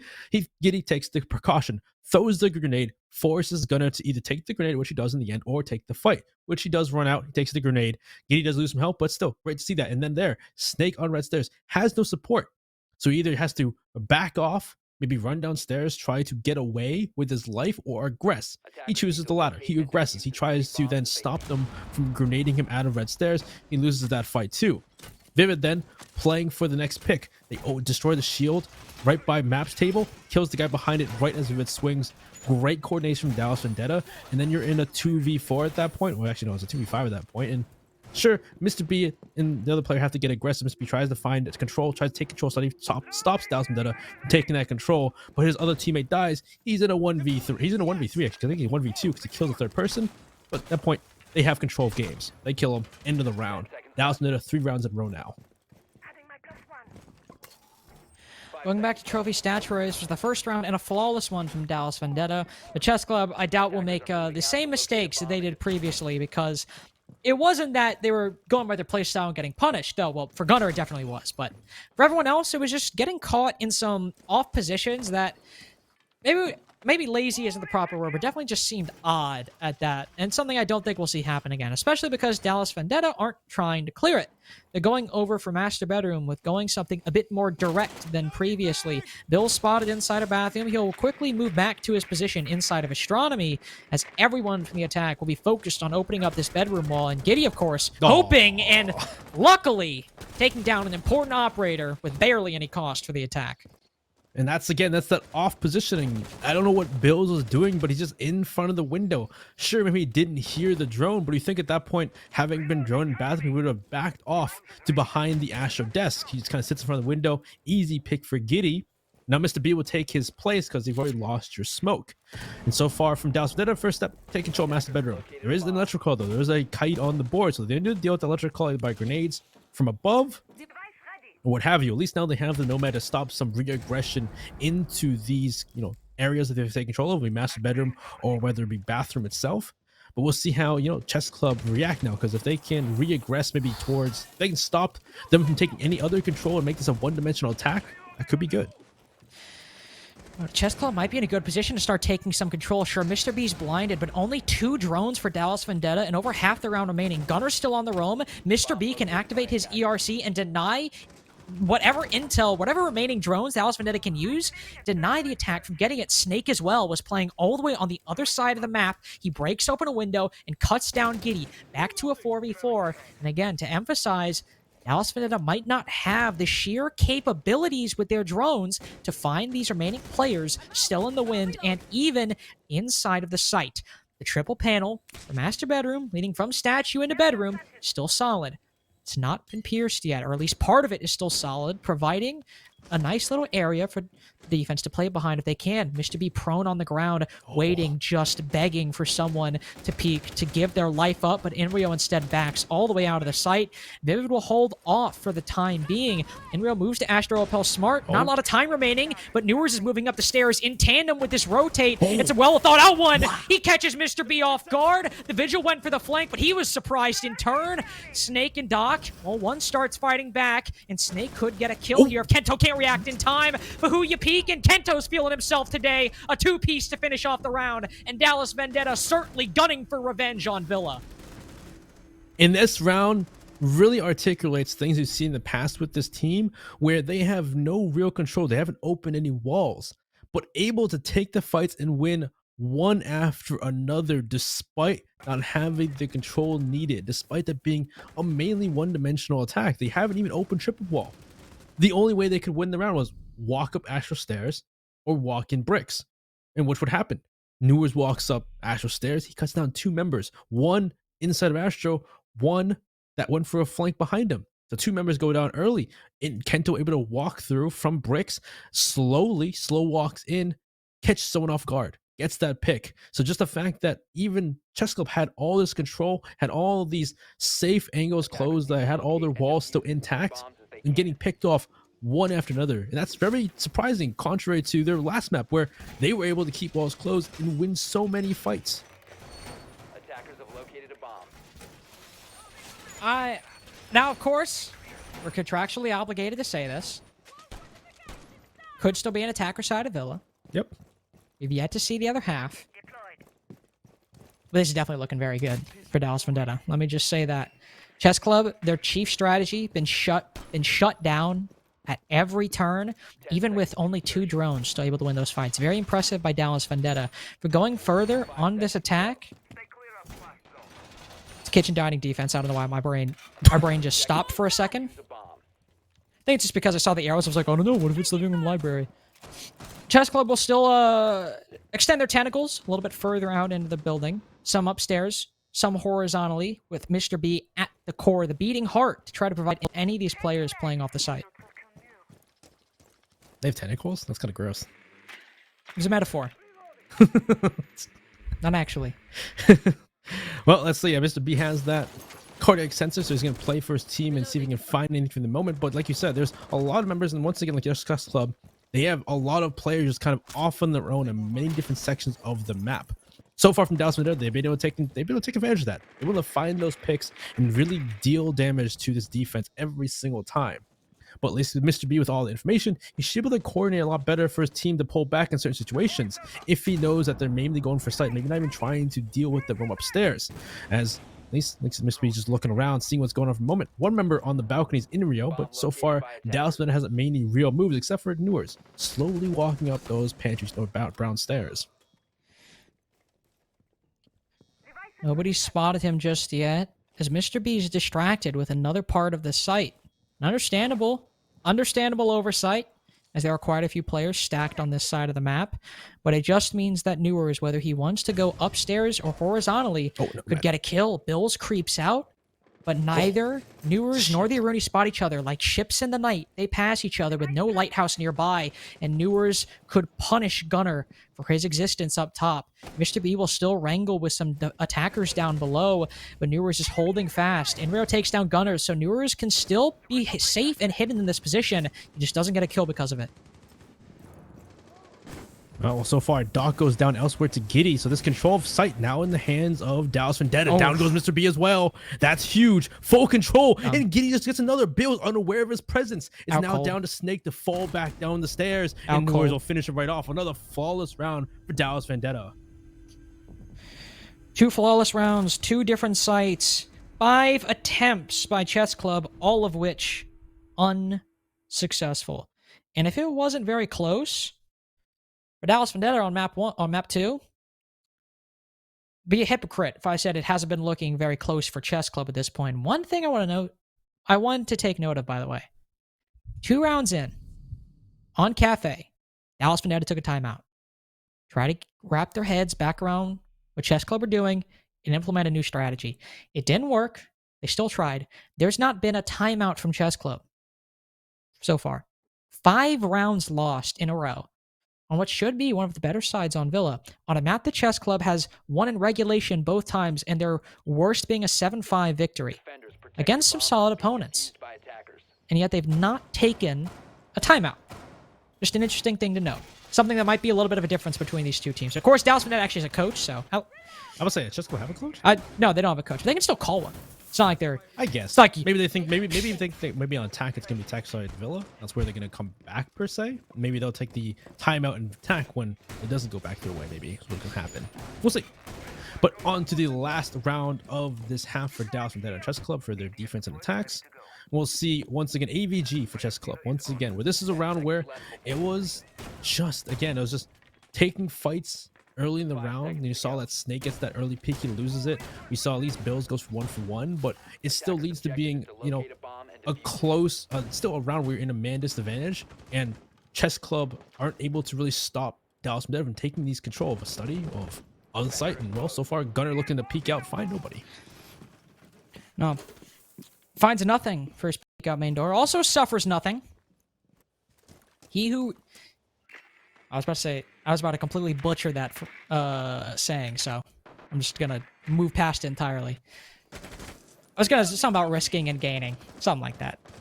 Here, though, Snake is engaging in risk-taking behavior of his own kind, not the same vein as Gunner, but staying in this part of the map on an Aviator Games defense, staying in trophy stature for too long can sometimes result in losing a defensive man with very little cost to the attack. But here we go. But it doesn't even matter. We were hoping and seeing that maybe Gunner would get something from this, but look at that. Another measure taken by Dallas Vendetta to account for it. A drone and Astro. Gunner was a dead man prone, and he didn't even know it. Yeah, last time we had this issue where nobody was able to support Snake, so he went for the aggress because he had to either pull back or take a fight. He took a fight last time. Will he do the same this time around, as it's going to be Dallas Vendetta once again to try and push him out, and Newers maybe in a position to even cut him off if he does go for the retreat this time rather than aggress, as he's going to be sitting there for the moment. And so far, Dallas Vendetta just taking the time, drawing things out. Time be dwindling for the moment, but they're just taking precautions against any kind of chess club aggression, as that's been their motive on Cafe. And they want to keep this. They want to go for the 6-0 half. They use that summer charge, open up that wall, and Newers is waiting for a chance to just cut off Snake.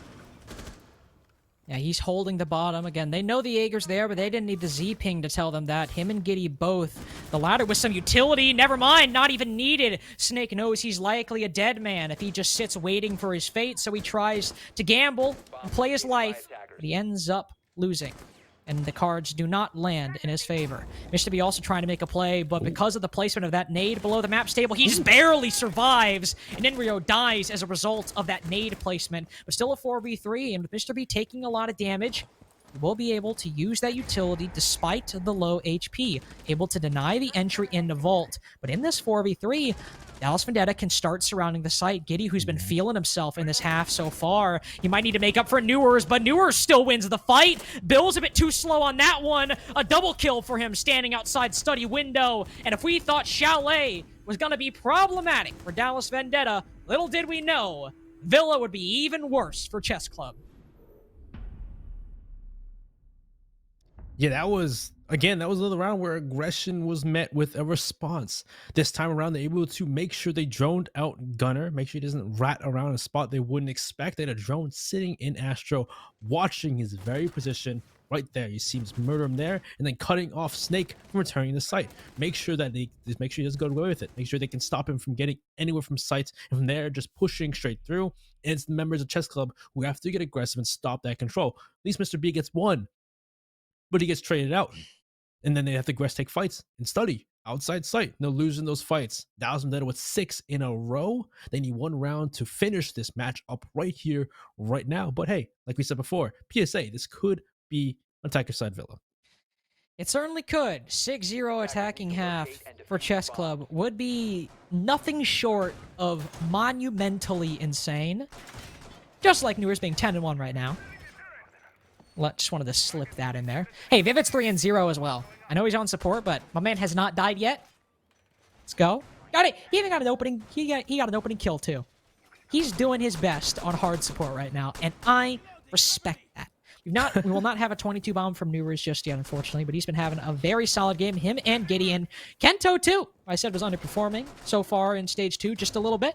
He's showing up in the final map. And all they have to do to close this out, Benny, is win one Aviator Games defense. Just something they've done repeatedly. They just need to hold the main stairs. Hold red, maybe. Hold their positions for 3 minutes.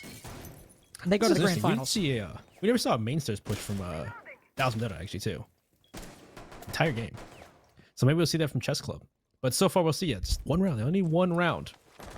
But hey, we've seen, well, I guess the only time we've seen full 6-0 halves is when it's been defense on Cafe. So that doesn't really count, does it?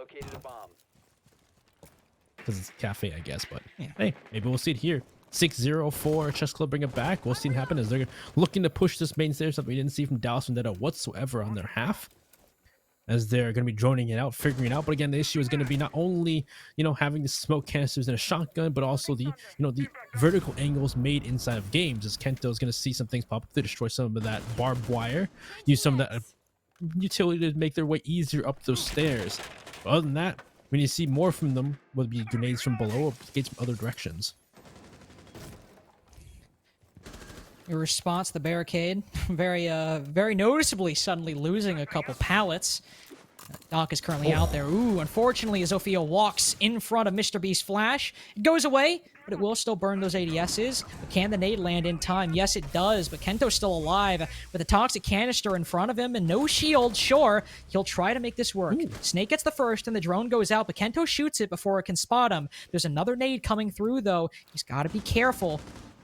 Bills puts it back in his pocket for right now, so Kento is safe for the time being. Putting on ADSs right as the push comes through. Mr. B down. Newers through the smoke. Certainly dishes out some. The C4 goes through, but it finds nothing. Dallas Vendetta after that main stairs clear on the back foot, but Newers is going to try his best to close this out.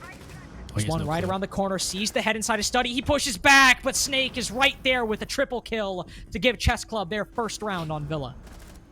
That was an exciting run right there. First of all, able to get rid of Giddy on the vertical angle, push forward. Sure, the grenadiers come up, but they just pre-fire Kento's position, take control of main stairs. And we saw kills flurrying out from different positions, whether it be main stairs, whether it be study. Newers left alive last to try and take that back. But really, in that round, that's Chess Club's overwhelming power, like we saw in Cafe. Just straightforward head start. It's like we saw from Mystic, but unfortunately, it worked. Well, fortunately for Chess Club, it works.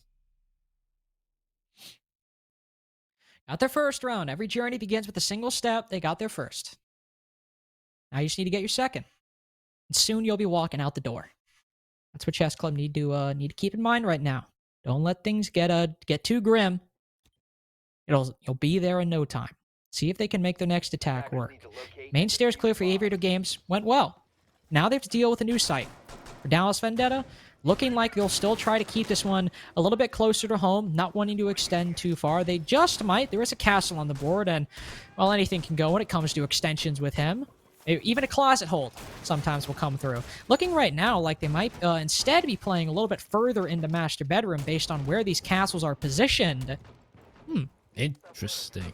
Well, I've seen before that they would open up the middle and they would have someone play in bathroom with a shield to deny the push into the closet. And especially because if you can do that, then you can't refrag either because nobody can get in the windows from that master bedroom side because the castle barricade's there. So that could be what they're doing for us right now. But either way, it's going to prove to be annoying for Chess Club to deal with if they even push that side of the map. We'll see what Chess Club elects to do as, yeah, it looks like Dallas are trying to make it as difficult as possible, or at least, as difficult they make it to push that master bedroom closet side. So far, no peeks from Dallas, no aggression per se. They're just playing it towards sight, playing it for that strategy rather than that gunplay. Mr. B looking to open up one of them and Snake going below to take control from above, because they have electric claws on the wall. You need to go below and destroy them if you want to get the wall open. So far, nobody from downstairs and downstairs will even stop them. No. And Gunner with the sledge as well can open up that castle barricade placed in the bedroom window. Instead, Mr. B will use a Gone 6 to open it up, and he'll send in a nade to Bricks, hoping maybe to catch a defender off guard, playing aggressive or out of position. Does not work, unfortunately. He just wastes a nade and a Gone 6 shot in response, but still probably a necessary precaution if you're weary about the defense getting aggressive. Downstairs control also goes the way of Chess Club for the moment, but Giddy tries to push off that triple panel, but Gunner punishes him for that over peak. And there's nobody really in position for Dallas Vendetta to get this back unless Inrio can land the shots. And land the shots he does. Almost gets 2 for his troubles. But thankfully, Mr. B is there to stop that from getting out of hand. Well, that's still in the man advantage for Chess Club. They've gotten that first pick. Inrio does trade it back, but he's traded on fire after that entirely. They still haven't destroyed the electric claw on the triple wall, so that wall will stay closed for the moment. Well, I say there's no heart breaching. I don't know why I'm talking about that even. There's no heart breach anyway. They didn't bring any heart breaching even, so they're not going to care about opening up walls. They're just going to take these fights up Astro or something like that at that point, really. So it's going to see how Chess Club pushes out. Grenades on below are going to be important to drive out these players like Vivid, who are playing behind the Astro desk. Doesn't open a hole, does do a sliver of damage to him. And Kento will be important here to hold these Astro stairs to stop this initial push, because otherwise, I don't see him going towards study. It's going to be mainly this Astro stairs push, which does right now. He downs one, can't get the second. Almost lines him up. That could have been the game right there, but Newer is still looking to put the stop on that. Doesn't want to let it happen, but Vivid, who goes, maybe gets greedy to finish him off. Doesn't get Bills. An impact grenade through the floor, but a lot of missed shots by Newers. 3 opportunities, 3 whiffs by Dallas Vendetta to close that one out. The second step comes through for Chess Club. Just 4 more till salvation. So very close, but that round there is just, it was a bit of a bloodbath, but still. The fact that Gunner walks in master bedroom, able to get the first pick onto Giddy, just swinging bricks. Great shot. He does get traded in real, but in real, someone's in master bedroom and inside a closet to trade that back. And from there, because, well, Chess Club aren't bringing any heart breaching. They're not electing to even open up any walls, so they have to push through avenues you'd expect from Dallas Vendetta, or Dallas Vendetta expecting them to go through, which is Astral Stairs. And like Link was talking about, 3 different times they tried to stop that push. And 3 different times they were stopped by Snake every single time. The first step, Kento swings the stairs, downs one, gets picked off. Vivid jumps down, tries to stop him picking up that player. Snake kills him too. And then at that point, you see Newers open the floor with an impact. Once again, try to stop Snake, and Snake is going like, what are you guys doing?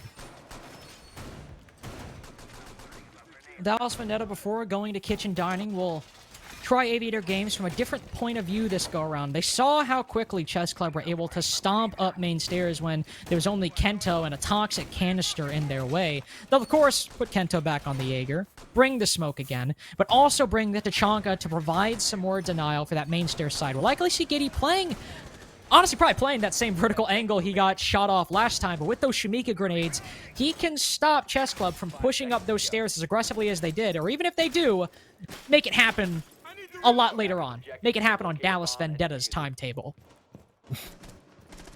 Let's see what happens this time, because like you said, they were just able to stomp up those stairs, kill Giddy off the vertical angle. Let's see what happens this time, as it looks to be a main stairs take once again. And without any heart breaching, though, it's gonna, well, at least they can just find these kills. It's gonna be the main thing, is trying to stop this main stairs, just get those kills. That's just the players on the far side. Looks like Newers and a couple of members are making holes downstairs, because I think last time Chess Club did have control of that library piano side with no repercussion. They're able to walk in, take the control, and you see already a member down below looking to destroy those shields from below. It's the gunner walking in. He's getting fired from that main stairs side, but so far nobody from Dallas Vendetta is aggressing at all to stop him. Now, Kento's just firing a couple shots, but he's not trying to throw away the main count. He's still holding a very good position, one that the attack needs to clear if they want to push main stairs, because he's sitting on main stairs. Can't really have a main stairs push if Kento sits on it for the entire time. No point giving your life up. Yuto clear starts coming through. 2 flashes followed up by a nade, but it goes a bit too far. But Kento loses his line of sight. He'll call over Giddy or Vivid, one of the two, to start burning some time. For Giddy, there's no pun intended there, but definitely an effect. Chess Club stopped themselves from getting aggressive and pushing up the stairway. This now comes the issue. The utility stopping them. Someone's now going to make a different play, or they're just going to get stuck on these stairs. Somebody on the study balcony. If they can maybe make study balcony work per se walking in, but again, it looks like maybe Inrio or Newers maybe in a place to help them out. So at this point now, Chess Club are in a bit of a stall, just sitting here and waiting for either somebody from Dallas Vendetta to get too aggressive, or for them to run out of utility to stop them from walking up these stairs, or just force them away to the fire. They could do that too if they wanted to.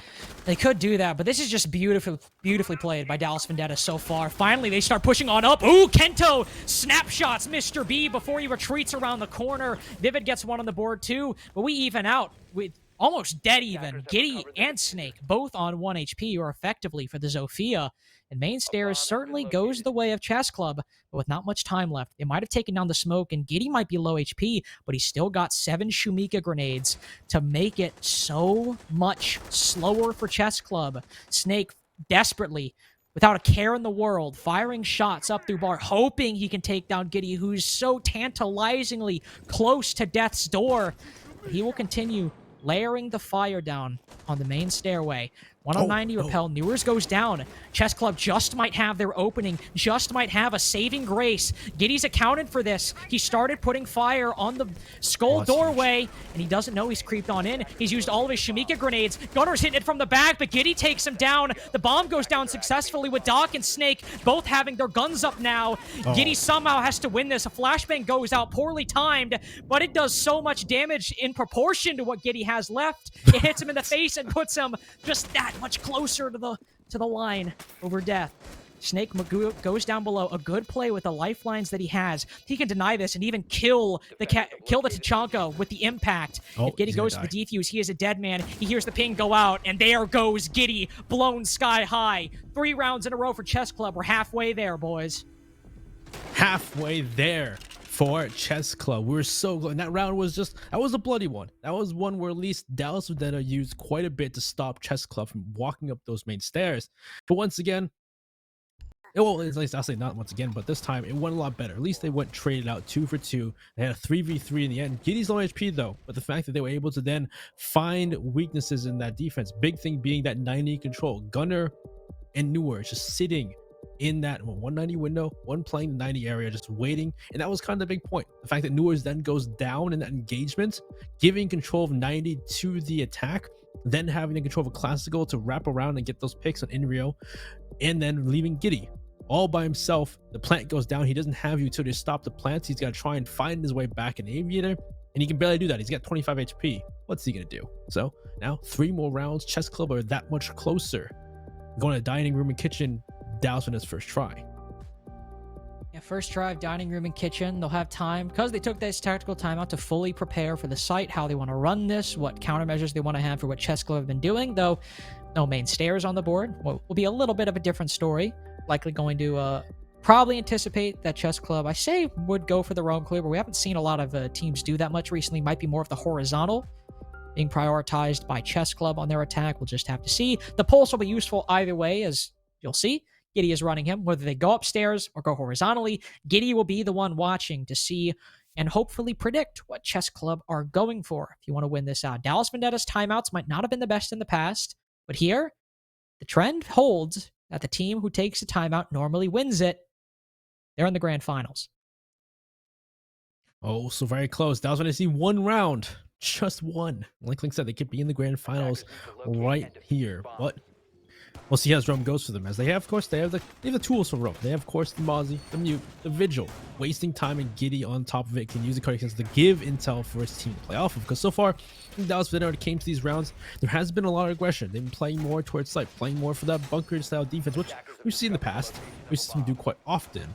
Maybe this time around, they play more for that aggression, try to get in the face of Chess Club. Because so far from Chess Club, they've just been able to do what they want to do. Able to get those picks, use that push, take fights with Dallas Vendetta at every moment. So so far from the looks to be a roam clear. Nobody's really playing living room. You see hatches open up in living room though for Kento to play for a little bit and then back off.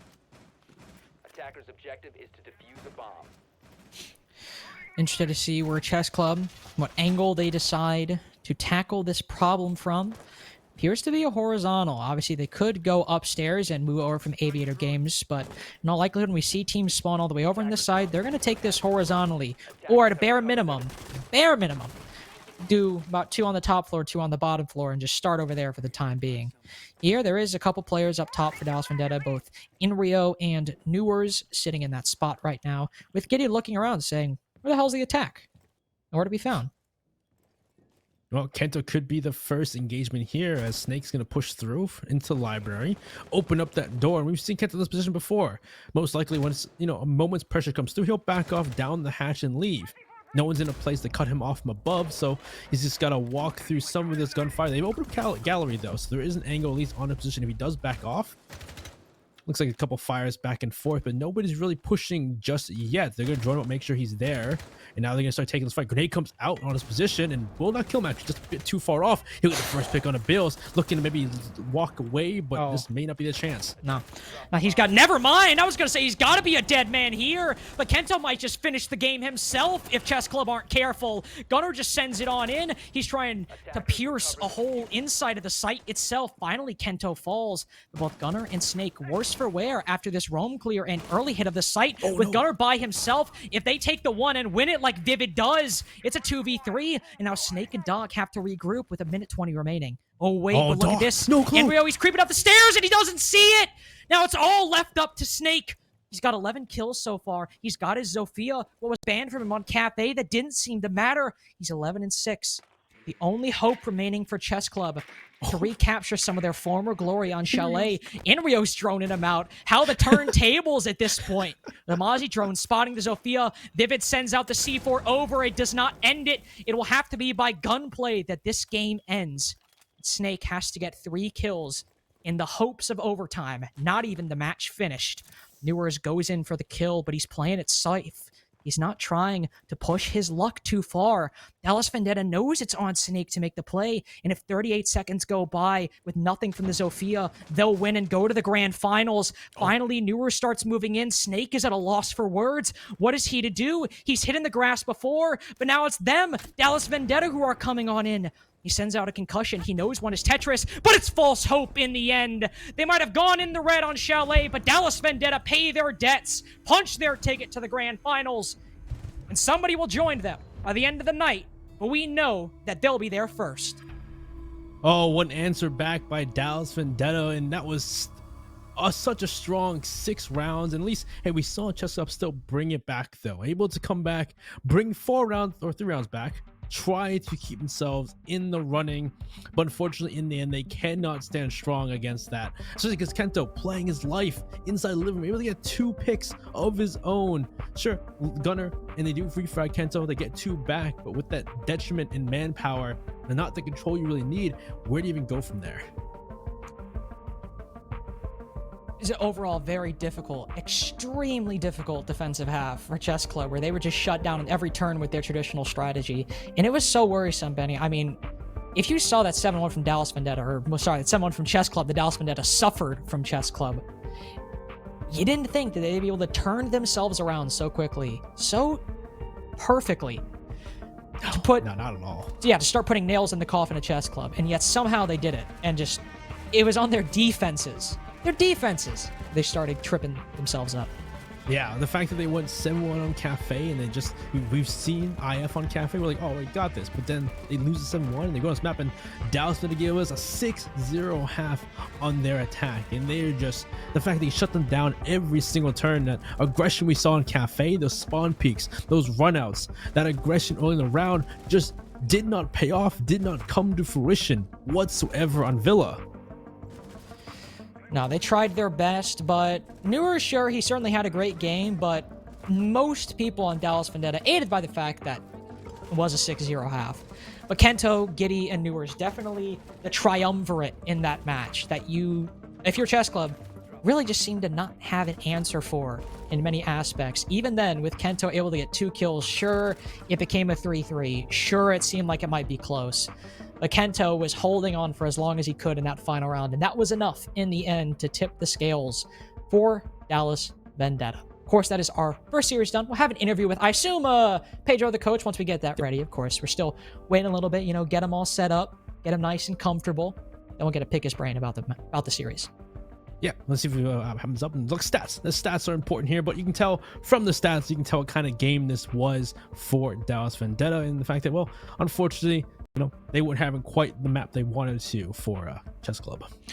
No, Snake, of course, had a very good game when it came to the KD. Of course, the cost overall on Chess Club, maybe not the highest, but for Dallas Vendetta, what would you know? After a 6-0 half, they were able to really boost their stats. And even once Chess Club were starting to put up a fight, it's difficult to push down numbers like what Dallas Vendetta were able to put on the stats board. But even then, look at that. 80% cost for 4 different players. Newers might have been 14-4, but it was without question an even 5-man effort on the final map between Dallas Vendetta and Chess Club. Yeah, it speaks links to how many entries they had on their attacking half on that ratting style from Chess Club.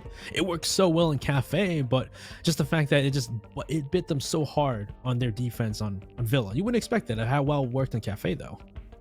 No, you would not. But we do have our interview up and ready. We have Pedro, the coach of Dallas Vendetta, to talk about. They tried to trick us.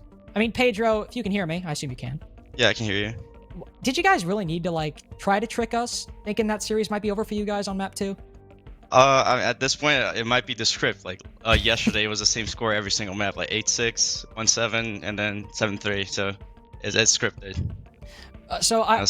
Just to start out, I mean, obviously, you know, I'll try to keep up the illusion that it's not all scripted, but what exactly was happening on Cafe? I mean, obviously, you know, Chess Club were catching you off guard with the aggression, but from what your perspective was, what happened between maps 1 and 2? So when I studied them, I noticed that they've been Cafe a couple of times, so I guess it could be a good map for us. And then when it actually got to it, I guess my best hypothesis right now is that they don't scrimmage, so they just want to play a ranked game, and that's caught us off guard a little bit. And we couldn't really adapt to it on our attacks, and then the defense says it was too late, right? So I guess that's my best guess right now. Yeah. Well, I know definitely. At least Benny and I looking at it, we weren't sure how Cafe was, but even we said, hell, maybe they'll just play it ranked style, and we were definitely correct. But on Villa, we saw them start to go for that same play. I mean, Gunnar stuck his head in bedroom window for 45 seconds, and that being a bit of an outlier. What happened between Cafe and Villa where you guys were losing without question to that play style, and when Chess Club started going for it on Villa, it looked like it didn't even phase you guys? Well, I'd say that we have more time to reset, just because Cafe, even though we called timeout, we kind of chalked at that point. And on Villa, we had a time to reset, talk things through. We had bots on them, they played it, I think it was group stage, so we knew a little bit what they were gonna do, their bans, and we're getting ready for it. And I guess as soon as we won round one, the team was all fired up, right? So the energy was all there. Well, it's good to hear that y'all are definitely feeling yourselves after that game. Of course, final question before we go. We have another series tonight, or other semifinals. People always ask, who do you want to play? But who do you think will win in the next game? I don't know, based on stage one, I'd say Wichita Academy, because that was pretty straightforward, last stage finals. But I mean, One Shot's looking great. Everyone who watched them in SI quals, they're a much better team than they were at that point, and they're a strong contender. And when we played them in stage 3, we lost to them, so that might be a little revenge that we can get from them. But either way, I think it's going to be a hard game, and we just want to be ready for it and do our best. Well, it's good to hear that you all are prepared. Anything you want to say, Pedro, before we sign off? Yeah, shout out Dallas VENDETTA, shout out to all the team. They play great. Everyone has their moments, even though newer stands out, of course, but everyone has their moments, and everyone contributes to the team, and I think that's very important to say it on stream. And shout out to all the fans. Everyone's watching, everyone cheering for us. We notice you guys. Thank you. Well, thank you very much, Pedro. Congratulations on the victory. Oh, excited to see you in grand finals. Yeah, me too. A good one. Thank you. And I want to emphasize what he said towards the end there, because obviously Newers gets a lot of the hype, but as we look at the stats, just again, visually recognize this is a 5-man team, as all teams are, but a 5-man effort, especially as that series started to develop and grow. Newers might be at the top, but everyone on this team helped contribute to that victory, especially on map 3.